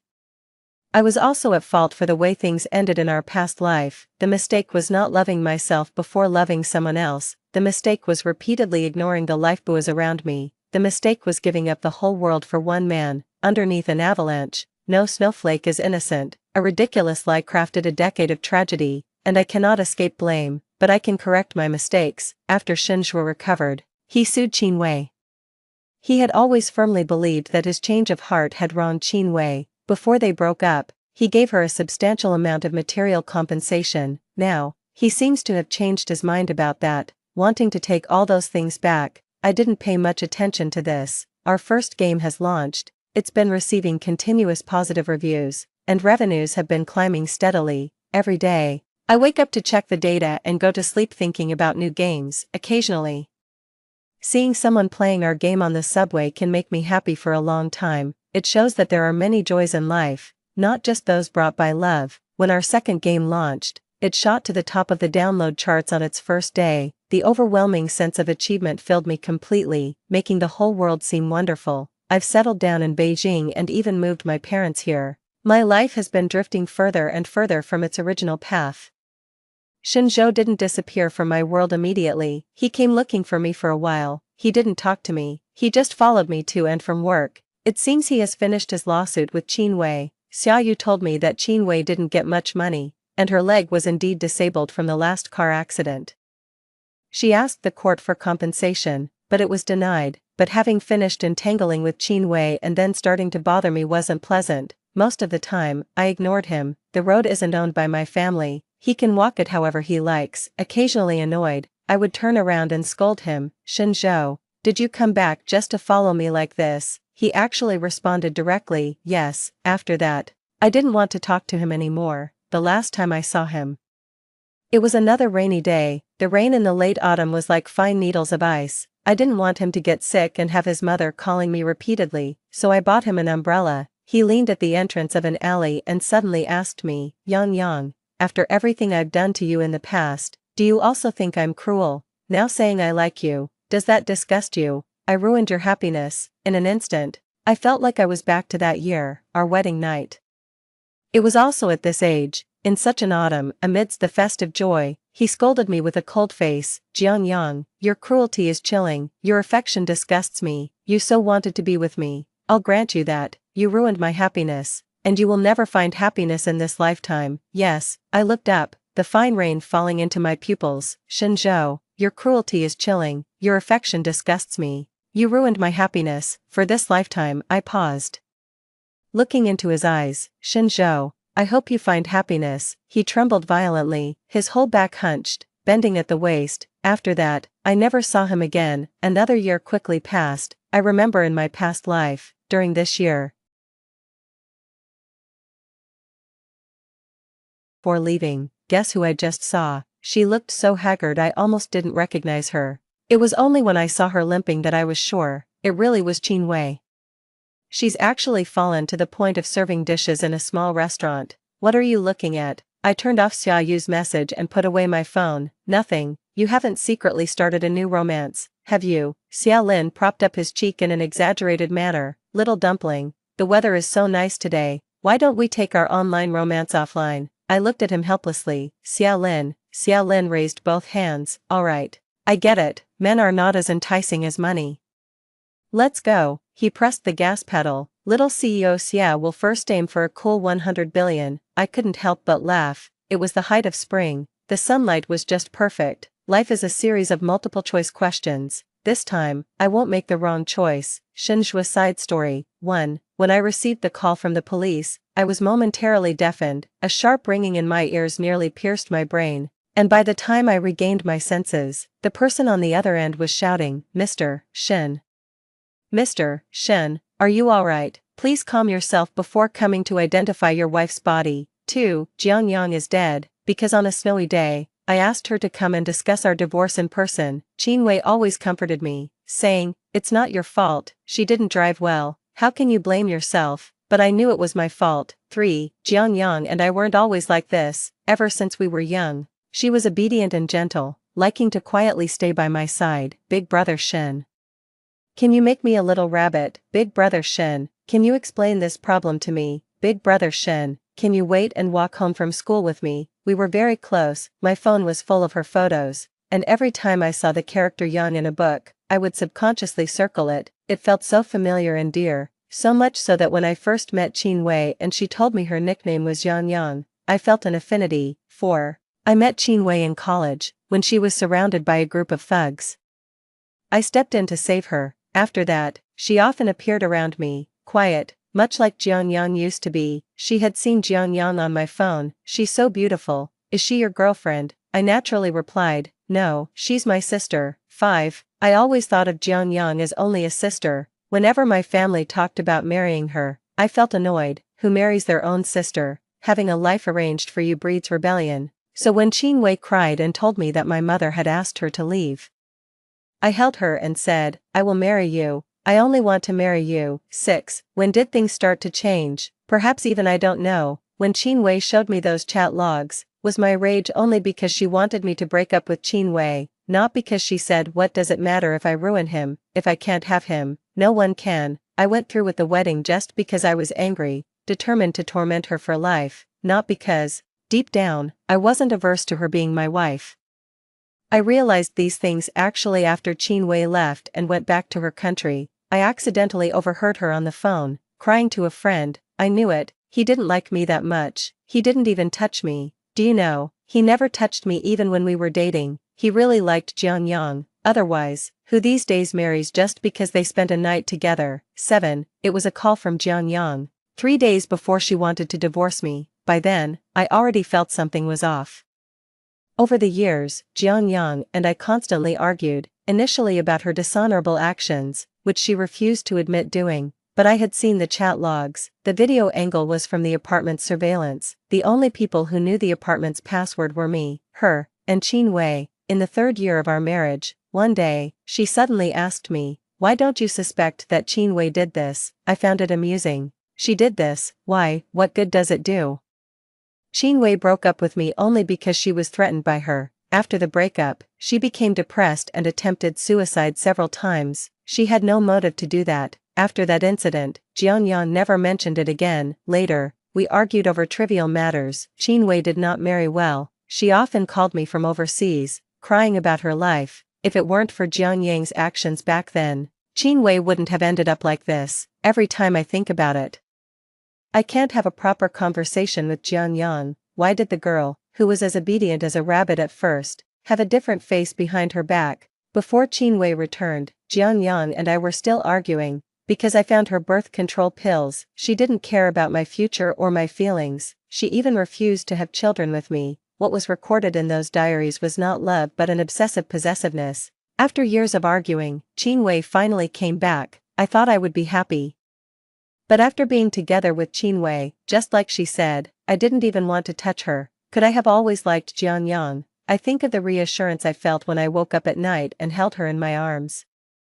I think of the comfort I felt every time I came home and saw her quietly in the house. I think of the face that frequently appeared in my mind when I was with Qin Wei. Turns out, I've always liked Jiang Yang, but Jiang Yang wants to divorce me. Her tone was so calm, convinced that I would agree. Come here, let's talk face to face. I could not agree to divorce her. She sighed. I have no other demands. I just want my parents' company, which belongs to you. I won't take anything else. To leave me.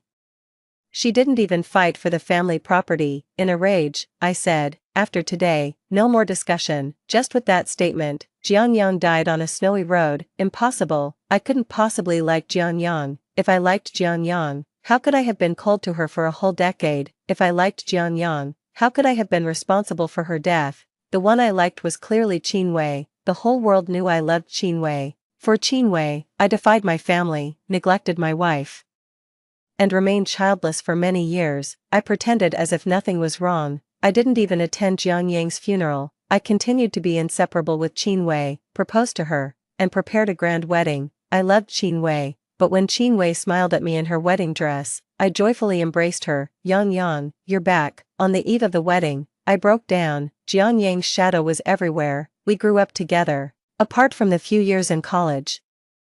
I had never been separated from her for more than 3 days. I remember every expression of hers at every age. I think back to every harsh word I said to her over those 10 years. Why was I so harsh on her? It was just a video and a few harsh words. She was 2 years younger than me. Why couldn't I let go of one mistake for 10 years, the cruel one? It was clearly me. I wandered through the city like a walking corpse. Guilt and regret poisoned me, gnawing at my flesh day and night.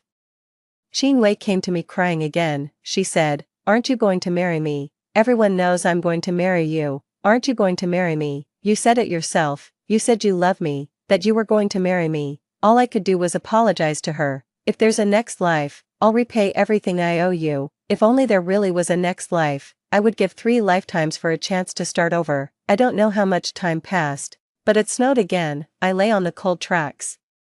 watching the snow fall like goose feathers as the train rushed towards me. It was just as cold the day Jianyang died. If I could do it all over again, I would truly love Jianyang. If I could do it all over again, I would make up for all the regrets. Back then, I didn't know that later, I would indeed get a chance to start over, yet it was just a one-time, even more misguided beginning. Story 2, in my previous life. I resorted to underhanded tactics to coerce Lu Kongwen into taking responsibility for me and marrying me. I seduced him with my charms to the point where he was utterly infatuated and couldn't resist my body, which prevented him from seeking out his childhood sweetheart time and again. Unfortunately, back then I didn't understand that those who manipulate with seduction often see their affection and grace fade away. A forced marriage call from the childhood sweetheart made him abandon me on a deserted island thousands of miles away without a second thought. That night, a tsunami ravaged the island, and I was forever buried beneath the sea. Reborn. I find myself straddling his abs. Fortunately, I haven't made any grave mistakes yet. I'm sorry, I slept with the wrong person. I'll leave immediately, I blurted out. Lu Tsungwen's eyes shattered with emotion, his voice trembling and hoarse. Ji Yanru. Other than me, who else do you want to sleep with? His grip on my slender ankles left faint red marks, trapping my fleeing body. Lu Kongwen, let me go, I demanded, ignoring my pleas. He forcefully dragged me back beneath him. Ji Yanru, wasn't it you who drugged me? What's this, playing hard to get now? His expression was dark, his lips tightly pursed. The tense line of his jaw and the bulging veins on his neck were filled with intense energy, as if he could shatter me in the next second. It hurts, I murmured softly, tears of pain following. Lu Kongwen eased his actions but still showed no intention of letting me go. His rough fingertips gently massaged the corner of my eye, his gaze dim, his voice slightly hoarse, dressed so provocatively. Isn't it to seduce me? Having been his lover for 7 years in my previous life, I knew well that his tense body was on the brink of succumbing to his desires, ready to devour me completely. Then we would be unexpectedly discovered by a high school classmate, forcing Lu Kongwen to get engaged to me. After that, to win his heart, I had no choice but to use my looks and figure as bait, constantly trying to captivate him. Yet, he always remained indifferent, delaying our marriage. Thinking of my previous life, the suffocating sensation of the cold seawater filling my throat made me shiver, a chill running down my spine. The love-struck fool I was in my previous life had been killed by the seawater. I would not make the same mistakes again. I tried to push him away with both hands, urgently explaining, I'm sorry, Lu Kongwen, I slept with the wrong person, let go of me, and I'll leave immediately. Hearing my words, Lu Tsungwen's eyes flickered, but he quickly regained his composure. He lowered his body, his hot breath on my lips, a hint of mockery in his voice. Ji Yanru, other than me. Who else do you want to sleep with? I was at a loss for words. Lu Tsungwen's relentless pursuit since our high school days was well known throughout the school and had become a widely known joke among our classmates. Under such circumstances, who else could I possibly sleep with? I was racking my brain to come up with a name when the door was knocked. A gentle, cool voice came through. Kongwen, are you in there? It was Ji Yunue, my half-sister and also Lu Tsungwen's childhood sweetheart. He was the one she couldn't stop thinking about, her unattainable moonlight. In a previous life, after getting engaged to me, Lu Kongwen remained entangled with Ji Yunue. Whenever Ji Yunue called him in the dead of night, frightened by thunder, Lu Kongwen would drive for hours just to be by her side. Blinded by my love for him, I resorted to the foolish tactic of seductively clinging to him, begging for his affection each time he reached for his car keys. This approach worked until our honeymoon, when Ji Yunue claimed that her family was forcing her into an unwanted marriage and she decided to resist even if it meant death. Ultimately, Lu Kongwen left me behind. Kongwen, are you in the room? The class monitor went to get the room card and will be back soon. Unlike my naturally seductive demeanor, Ji Yunue always resembled the cool, distant moon among clouds, her personality and voice carrying a fragile chill, the kind that evokes a protective instinct in men.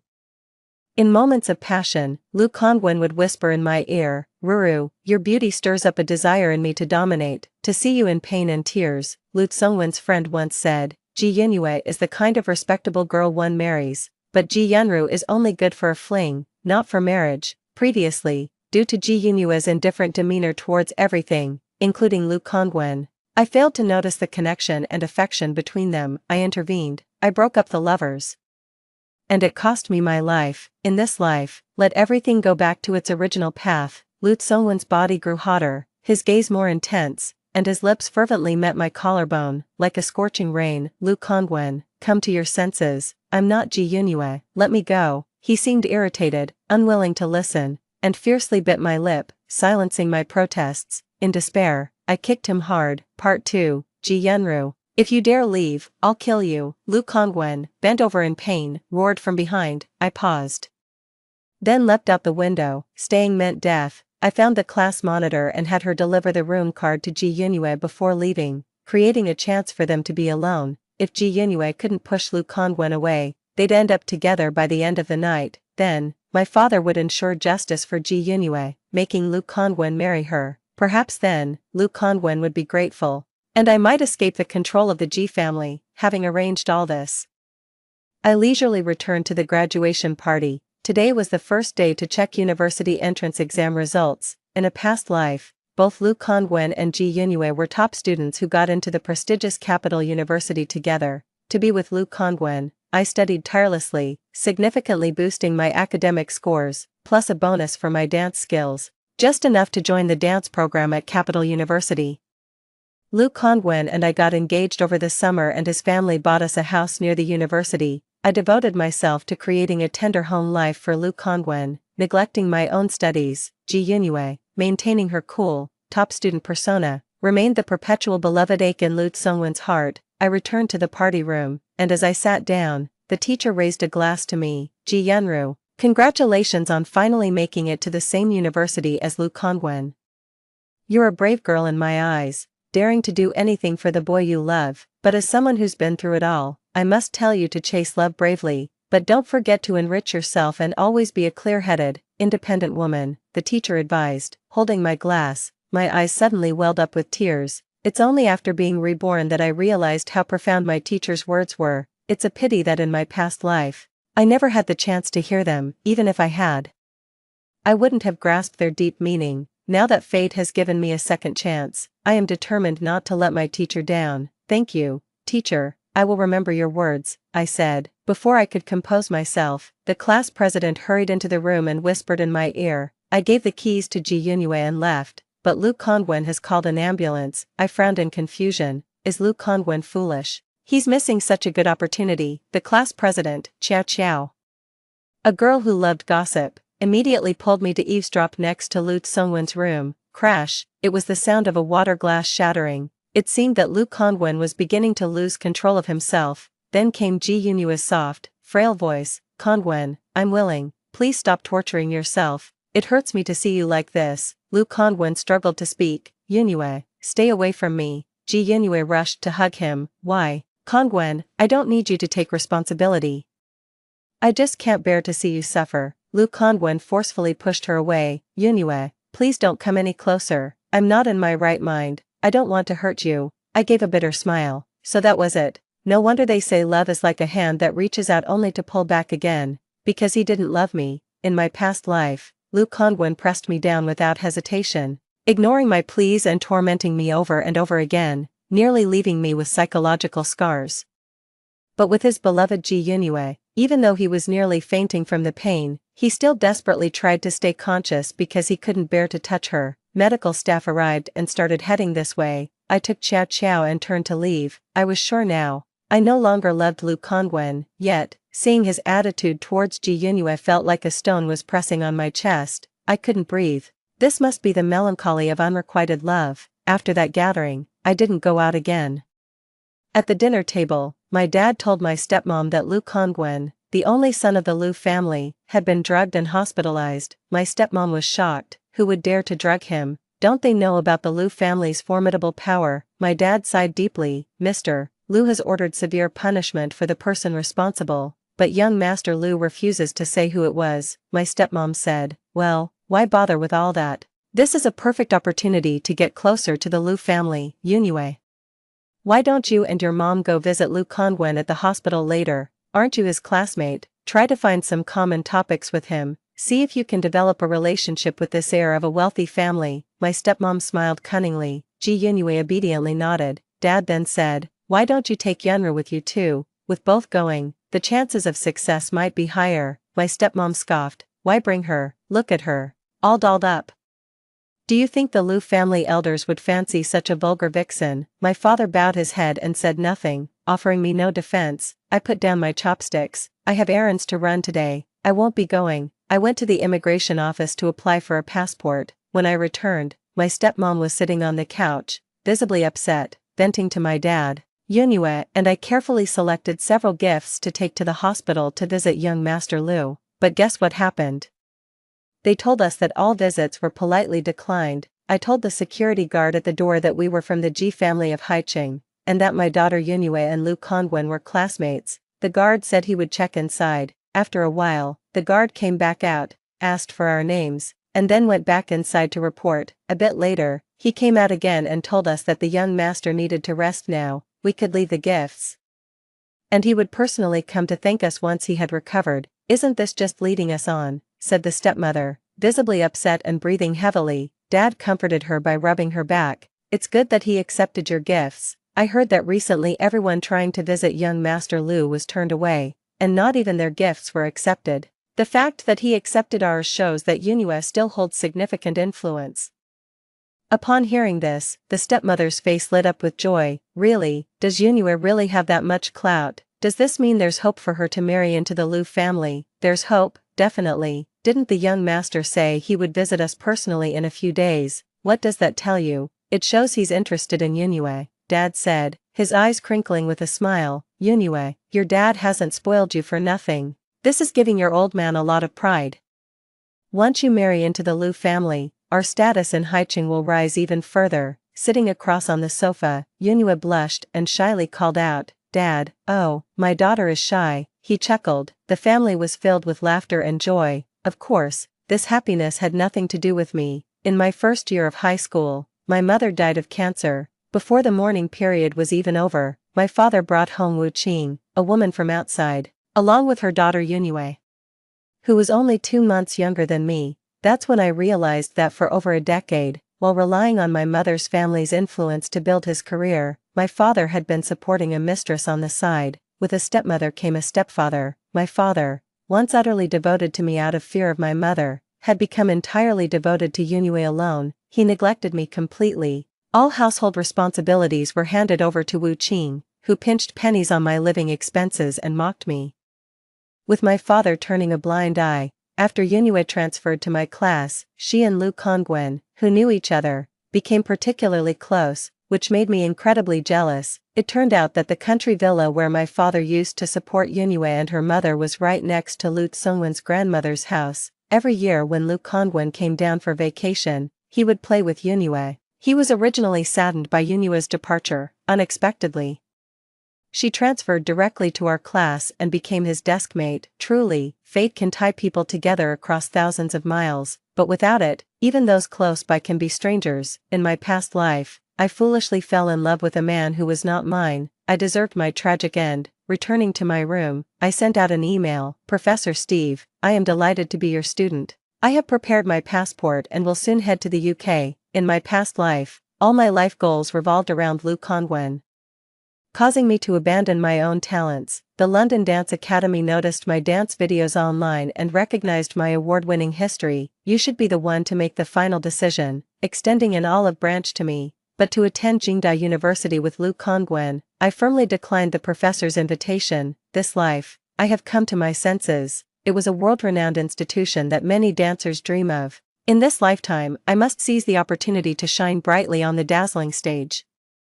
After sending the email, I took a bath, slipped into a silk camisole dress, and comfortably lay down on the bed. Feeling sleepy, the ringtone of my phone went off, and without looking to see who it was, I squinted and answered. After the call connected, the person on the other end didn't speak for a long time. Confused, I looked at the screen. Oh no, I had accidentally answered a video call. On the screen, Liu Tsungwen's gaze was obscure and unclear. Seeing me look up, he awkwardly turned his face away. I quickly adjusted my disheveled straps and pulled the blanket over my exposed shoulders. What do you need? I asked, feeling a bit guilty. I hadn't expected that the medicine would land him in the hospital. Was he going to settle scores with me? Ji Yenru, I've been lying in the hospital for 2 days, and you haven't come to see me. I wasn't sure if it was my imagination, but his tone seemed slightly aggrieved. I shook my head. I must have heard wrong. Such a proud man like him feeling aggrieved. Who do I think I am? Ji Yinue was stopped at the door by you. I would have faced the same rejection, so I didn't waste the cab fare. It's different with you. I told them to let you in if you came. Lu Tsongwen's voice carried a clumsy eagerness. Me, how am I different? Because you were the one who gave me the medicine, so I'll let you in to apologize to me face to face. Lu Kongwen said stiffly, I'm not foolish enough to go. Your dad would skin me alive. I sincerely apologize to you. Tell me what gift you want, and I'll send it to you. But I can't come in person. I'm going to hang up now. Wait a minute. Lu Kongwen stopped me from ending the call. You still plan to apply for Jingda, right? If you haven't changed your mind, I've filled out the application for you. You'll study at Jingda's dance department, and I'll study law. That reminded me of the day I left the exam hall. I had given Lu Kongwen my exam registration number and password. Lu Kongwen, if my scores are high enough for Jingda, can you fill it out for me? I pleaded behind him, hoping to gain his favor with a flattering face. He looked annoyed at the time, and fearing his refusal, I stuffed the note into his pocket and ran. I thought he had thrown away the note. To my surprise, he actually intended to help me with my application. No need, I said indifferently. Why? Lu Kongwen narrowed his eyes. His look full of danger. Ji Yenru, what do you mean? Don't you want to go to Jingda anymore? What was all your hard studying for? I was about to tell him that I wasn't going to Jingda, that I wanted to study further at the London Dance Academy, but then I thought it over and decided not to complicate things without my father's approval, so I hesitated and said, go ahead and fill it out, but don't submit it. I want to submit it myself. Okay, this is indeed a major milestone in your life.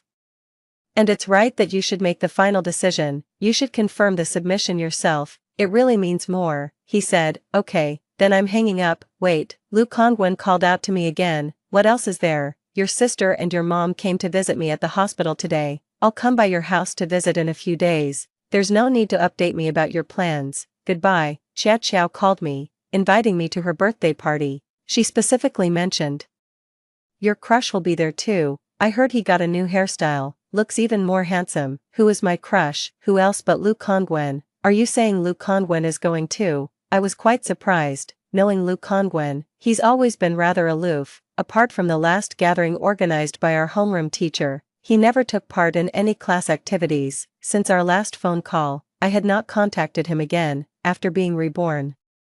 I value my life more and try to stay as far away from him as possible. Xiao Qiao, I just remembered. I have an English class tomorrow and can't make it to your party. How about I drop off the gift at your house after class? Not good enough. Ji Yenru, you're about to go study in Jing City with Lu Kongwen.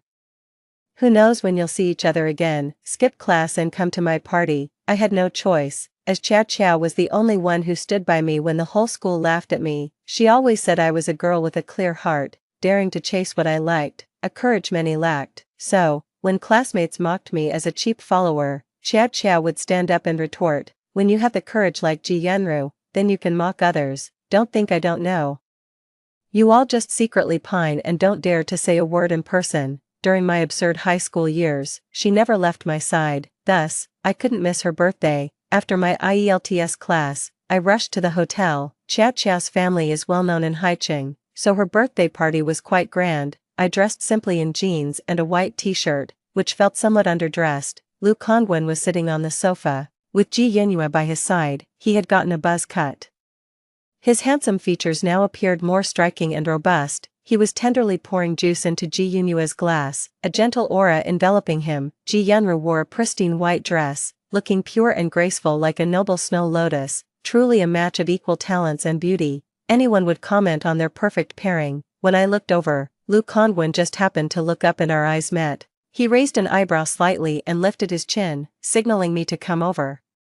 His demeanor was proud and relaxed. I pretended not to see and chose the farthest seat from him. His expression instantly darkened. His friend, taken aback, teased, no way, Ji Yenru usually can't wait to throw herself at young Master Lu. What's with her today? I calmly smiled. I was young and naive before. Recently I had an epiphany. Decided not to bother young Master Lu anymore. That's impossible. I'd believe the sun rose from the west sooner than believe Ji Yenru doesn't like Lu Kongwen.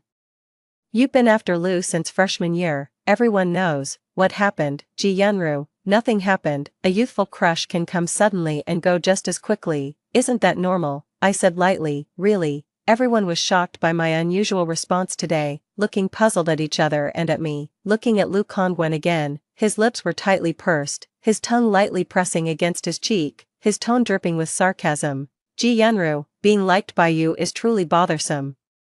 I don't even like the snacks you send me, and I've carelessly thrown away the little gifts you left on my desk. It's also a headache always having to explain things to you. It's simply a waste of my time. I used to worry that if I rejected you too often, you might take it badly. Now that you've figured it out on your own, it's good. It shows you still have some self-respect, though he spoke matter-of-factly. His tone was unmistakably scornful and relieved, as if he had shed a heavy burden. Ji Yinue tugged at his arm, chiding in a moderate tone, Kongwen, no matter what, Yenru is a girl. Why do you always talk to her this way? Her demeanor and tone made everyone perceive a close relationship between her and Lu Kongwen. Pitying glances were cast in my direction. I clenched my fists, nails digging into my skin, yet I felt no pain, only an indescribable awkwardness. Seeing my distress, Xiao Qiao immediately became furious. She was dressed in a fluffy princess dress today. Originally aiming for a soft and cute look, but now she stood with hands on her hips, fiercely berating without mercy. Lu Kongwen, when Ji Yenru liked you, you never showed her a welcoming face. Now that she doesn't like you, you speak with such sarcasm. What is this? Just because you don't like her, everything she does is wrong. Today I invited you thinking that Ji Yenru still liked you, but now that she has come to her senses and cut her losses, you are no longer welcome at my birthday party. Lu Kongwen, always a proud loner, naturally would not stay a minute longer upon being dismissed by Xiao Qiao. He stood up and walked out. Ji Yinue hurriedly followed him, saying, Kongwen, wait for me. Xiao Qiao turned back and hugged me. Sweetie, I didn't arrange things well today. Let's not fall for such a cold-hearted man. Later, I'll introduce you to my cousin. He's handsome, studied abroad, and now manages our family's big company. He's definitely no worse than Lu Kongwen. As Lu Kongwen was walking by us, he paused upon hearing Xiao Qiao's words. A shadow crossed his eyes, and he gave me a complex look before sitting back down. I haven't eaten the birthday cake yet. I'll leave after having some. Everyone, fine. Then I'll cut the cake now and get this over with, Xiao Qiao declared. A 3-tier rainbow cake tower was wheeled in, and Xiao Qiao insisted that I join her in cutting it, just as I leaned forward to cut the cake. Ji Yinue, who had just risen from her seat and hadn't yet settled back, suddenly lost her balance. She bumped into me, causing me to smash into the cake tower. Instantly, a messy blob of cream smeared across my white t-shirt, embarrassingly right across my chest. I'm sorry, Yenru, it wasn't intentional, Ji Yinue said nervously, trying to help me wipe it off. But the more she wiped, the larger the smeared area grew. Many of the boys stared openly. I felt so embarrassed I wished the ground would swallow me up. Xiao Qiao quickly shielded me. It's okay. My sister just gave me a skirt for my birthday. You can change into that. Though it was Xiao Qiao's birthday present, there seemed no other option at the moment. I reluctantly went into the restroom inside the private room to change. I stepped out awkwardly, and everyone in the private room looked at me quietly, their stares peculiar, tugging at my skirt, barely covering my bottom. I turned to Jojo pleadingly. Jojo, isn't this skirt a bit too short? Jojo's gaze was vacant for a moment, glancing from my chest to my legs. Swallowing hard, she clicked her tongue. Damn, Ji Yenru, your figure is simply explosive. My cousin is so lucky to have you. Those legs, that waist, and, she pointed at my chest, combined with that face of yours, you're absolutely a stunner. Even I'm getting a reaction here. The guy sitting next to Lu Kongwen asked in a somewhat raspy voice. Lu Xiao, are you sure you don't like Ji Yenru? If that's the case, may I pursue her? Lu Kongwen picked up his glass, took a sip, and said coldly, go ahead if you want. I don't like her. Thanks, bro. The guy stepped forward, introducing himself. Ji Yenru, I'm Chen Chen. I might not match up to Lu Xiao, but I really like you. How about we give it a try? Jojo quickly shielded me in her arms. Give what a try? Ji Yenru is going to be my cousin-in-law, so none of you guys should even think about it. The guy looked at me deeply, then hesitantly sat back down. Wearing this revealing outfit, I said to Jojo,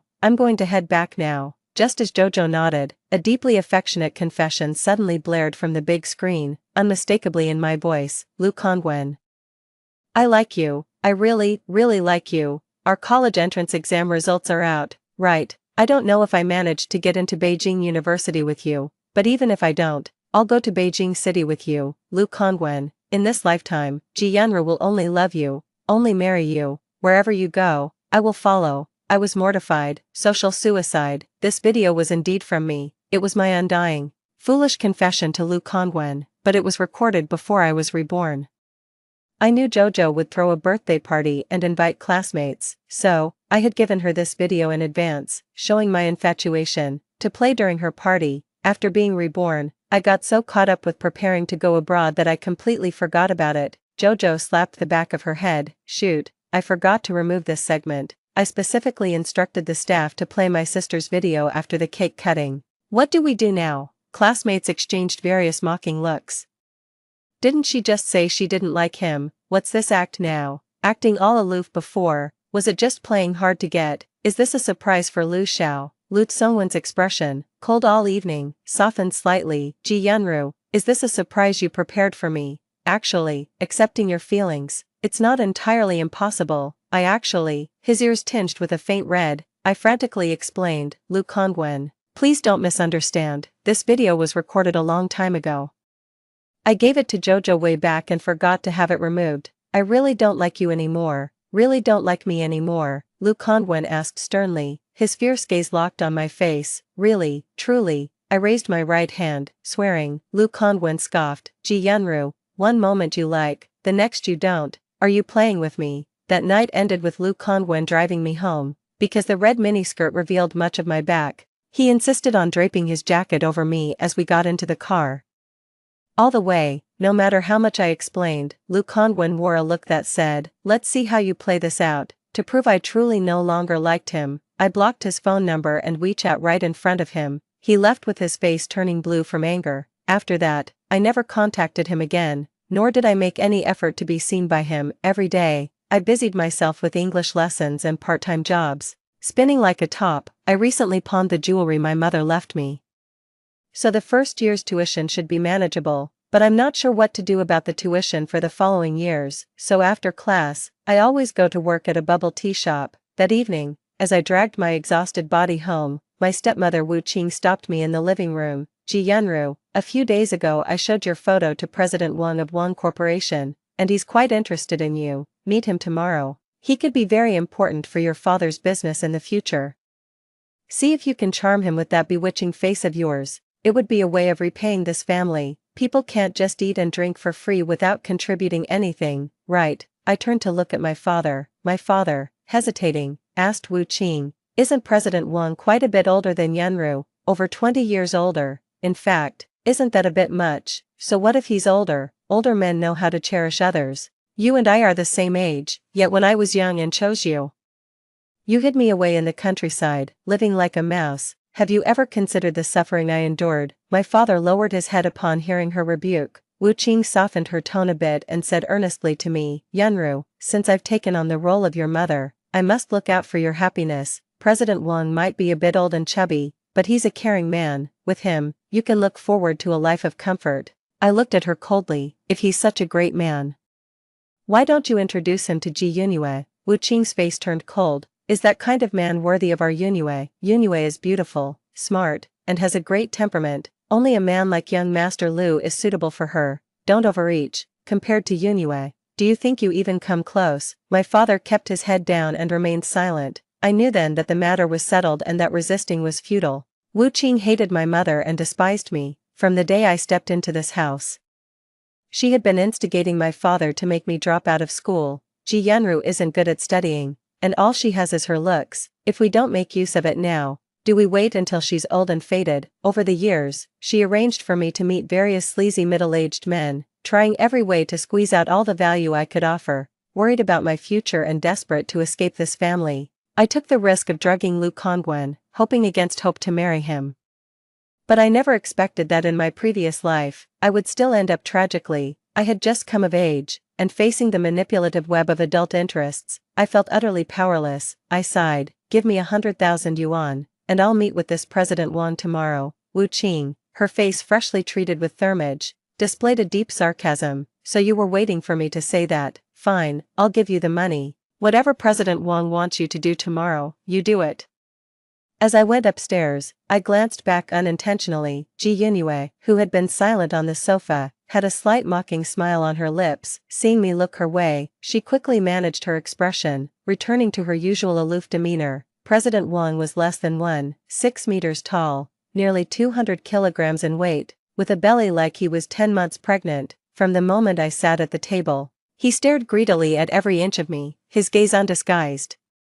He even took the opportunity to pour me a drink to touch my hand, very smooth, like a slippery little eel. He laughed lewdly. I suppressed my disgust, comforting myself. It's alright, Ji Yunru, you'll be leaving here soon, and now you have an extra 100,000 yuan for security. Eventually, as President Wang led me upstairs in a daze, Jojo burst in shouting, so this is where you were, Ji Yunru. You promised to go shopping with me and stood me up for a date. Let's see how I deal with you. She forcefully grabbed my arm and dragged me out. President Wang refused to let go. Miss, how could you just take her away like that? I was not finished talking with Miss Yunro. Jojo, sorry, uncle, I still have unfinished business with my sister. We need to leave. As she spoke, she dragged me into the car. In the car, I lay fearfully on Jojo's lap, my palms drenched in cold sweat. Jojo, if you had been even a moment later, you wouldn't have seen me again. Jojo gently patted my back, her tone filled with concern. Yunro, your stepmother is too cruel. How could she force you into the arms of such a man? Why doesn't she use her own daughter for such deals? My body shivered as I bitterly closed my eyes. Jojo held me tighter. Yunro, leave that home, I'll take care of you. I wrapped my arms around her waist, feeling a warm surge in my heart. Having Jojo as a confidant in my troubled life is a blessing I no longer regret. But Jojo's father has several illegitimate children, and she herself isn't happy. How could I possibly burden her more? I nestled closer in her embrace. Jojo, it's okay, I just need to hang out a few more days. As soon as I find the right moment, I'll leave that house for good. What about Ji Yunyu? No matter what, she's your sister. Can she really just stand by and watch her mom do evil without intervening? I recalled Ji Yunyu's mocking smile from last night, which sent a chill through my heart. We're sisters without affection. And there's no reason to morally obligate her. You are too kind, always thinking of others, Jojo said, poking my forehead in frustration before holding me even tighter. After getting out of the car, Jojo initially wanted to come in with me and confront my stepmother, but I didn't want her to get involved in the messy affairs of my family, so I firmly sent her away. Before I even entered the living room, I heard Wu Qing's cheerful laughter, peppered with ingratiating words. Were there guests at home? As I entered, I locked eyes with Lu Tsongwen, who sat prominently in the living room. His handsome face first registered surprise, then displeasure at seeing me in the seductive cheongsam. The cheongsam, a gift from Wu Qing, clung tightly to my figure, accentuating my curves in a way that seemed to beckon invitingly to men. Though Wu Qing had given me the dress, her face now looked displeased. Lu Xiao is our guest, and you're dressed like that. Go upstairs and change. How could you wear this? It's indecent. Ignoring Lu Tsongwen, I went straight upstairs. After changing, I lay on my bed, lost in thought, and chose not to go downstairs again. I knew Wu Qing didn't want me there, and there was no point in seeking discomfort. After drinking some alcohol, I was almost asleep when a knock at my door woke me. Lu Tsongwen's cold voice came through. Ji Yunro, open the door. Confused, I opened the door and looked up at the tall man before me. Undoubtedly, he was blessed with perfect looks, a top-tier family background and intelligence to match. My past infatuation with him wasn't without reason. What do you need? Lu Tsongwen's eyes softened, a tenderness in his voice I had never heard before. I thought your bedroom was the sunny one on the second floor,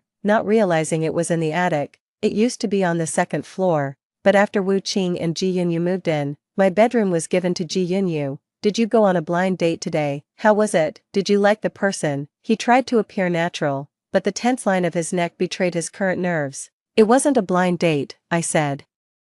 My family wants to give me away to a man 22 years my senior in exchange for a business license. Pity was undisguised in his eyes. I'm sorry, Yunru, I didn't realize things were so tough for you at home. I'll talk to Uncle Ji later and try to lean our family resources towards him so he won't have to degrade himself by selling his daughter for honor. It's okay, I'm used to it. In my past life, my situation wasn't any better, but as my husband, Lu Kongwen was completely oblivious to my suffering because he didn't like me, he didn't care about me. His indifference even led Wu Qing to mock and ridicule me every chance he got, turning me into a joke among the elite circles. So now, his pity, I don't crave it at all. Lu Kongwen cautiously watched my expression. May I come in and sit? It's not convenient, I replied coolly. Lu Tsongwen's gentle facade finally crumbled. He was never good at cajoling women, Ji Yanru. Must you speak to me in that tone? What tone would you prefer? The infatuated one I used when I used to chase after you. Lu Tsongwen's chest heaved with anger, and it took him a long time to calm down, finally giving up. Forget it, I won't argue with you. I came to ask why you haven't submitted yet. The deadline for college applications is tomorrow. I've filled it out for you. Just confirm it. It's not hard, I know. Let me review and modify it before submitting. What's there to modify? I've enrolled you in the dance department at Jing University, and the following choices are schools close to Jing University. You said even if you can't get into Jing University, you want to go to Jing City with me. You used to find me annoying, didn't you? That was before, and now, Lu Kongwen faltered, his neck flushing pink. Suddenly, I saw a flash of a white skirt at the end of the hallway. It was Ji Yunyue. Lu Kongwen struggled for a while, finally bowing his head in surrender. Ji Yanru, I don't know what's wrong with me. I get anxious when I don't hear from you, panicked at the thought you might not like me anymore. I want to see you, to keep you in front of my eyes and not let you run away. Although today I officially came to thank Ji Yunyue and her mother for visiting me in the hospital, in reality, I came to see you. His voice grew softer towards the end, his face grew redder, his beautiful eyes shimmered with a hopeful light, seemingly awaiting my response. The white skirt behind the wall swayed. I gestured for Lu Kongwen to come closer. Can you hug me? Upon hearing this, an ecstatic expression instantly appeared on Lu Tsongwen's forlorn face. Ruru, do you still like me? I knew it. I'm so glad I wasn't mistaken. With that, he bent slightly and pulled me into his embrace. He buried his chin in the nape of my neck, his tone addictive. Ruru, it's like I'm poisoned by you. I'm lost all day. I pretended to patiently pat his back. In my past life, I loved him to the point of madness. He was always lukewarm towards me, and I was constantly afraid of being rejected by him. So, every time he put on his suit and was about to leave, I would tiptoe to kiss his chin and rub against him playfully. Often, this would lead to him carrying me back upstairs, and he would skip going to the office. Back then, being held in his arms felt incredibly blissful, but now, lying in his arms, I feel an inexplicable irritation. I squirmed, trying to escape. Don't move, Ro. His voice carried an unnatural embarrassment. I then realized he was physically reacting. I dared not move carelessly anymore. Lu Kongwen was quiet for a while, but the urge didn't subside. He shifted his lips and kissed my neck. My body stiffened, and before I could push him away, he sought my lips again. Lu Kongwen, this isn't the right place. Let's go to the room, I suggested. Lu Kongwen, without ever loosening his grip on my waist, pushed me into the room and kicked the door shut. After Lu Kongwen left, I went downstairs for a drink. Wu Qing was proudly listing the precious gifts Lu Kongwen had brought over to my father. This makeup set must be worth tens of thousands, right? It's not even available in the domestic market yet. And this wild ginseng, I don't know how much it costs. I've never seen such a large one. Seeing me, she lifted her chin with arrogance and said, Yunro, come see the gifts your sister's boyfriend has brought. There are so many I can't even name them all. He must really adore our Yunyu. I smiled. Yes, Yunyu is really fortunate. It seems you are right. Everyone has their own fate, no matter how hard I try. I can't compare to even a finger of Ji Yunyu. Wu Qing smiled contentedly. At least you know your place. I went upstairs and knocked on Ji Yunyu's door. She was wearing a pure white dress, but her complexion was dull and lifeless. I smiled. Can we talk? Talk about what? Her tone was icy, lacking her usual carefree demeanor. You saw everything just now, I said with a smile. Ji Yunyu angrily turned her face away, refusing to look at me. Tell your mom to give me 5 million so I can go abroad. I won't compete with you for Lu Kongwen, I stated. On what grounds? You think your worthless life is worth 5 million. Her tone was more venomous than ever, whether it was my words that angered her, or if this was her true face showing. On what grounds? Because Lu Kongwen likes me now. I have a better figure and prettier face than you, and I can attend the same university as you. If I decide to seduce him, you'll never have a chance to be Mrs. Lu. Ji Yunyu looked at me with intense jealousy, but being clever, she eventually gave in. I'll talk to my mom.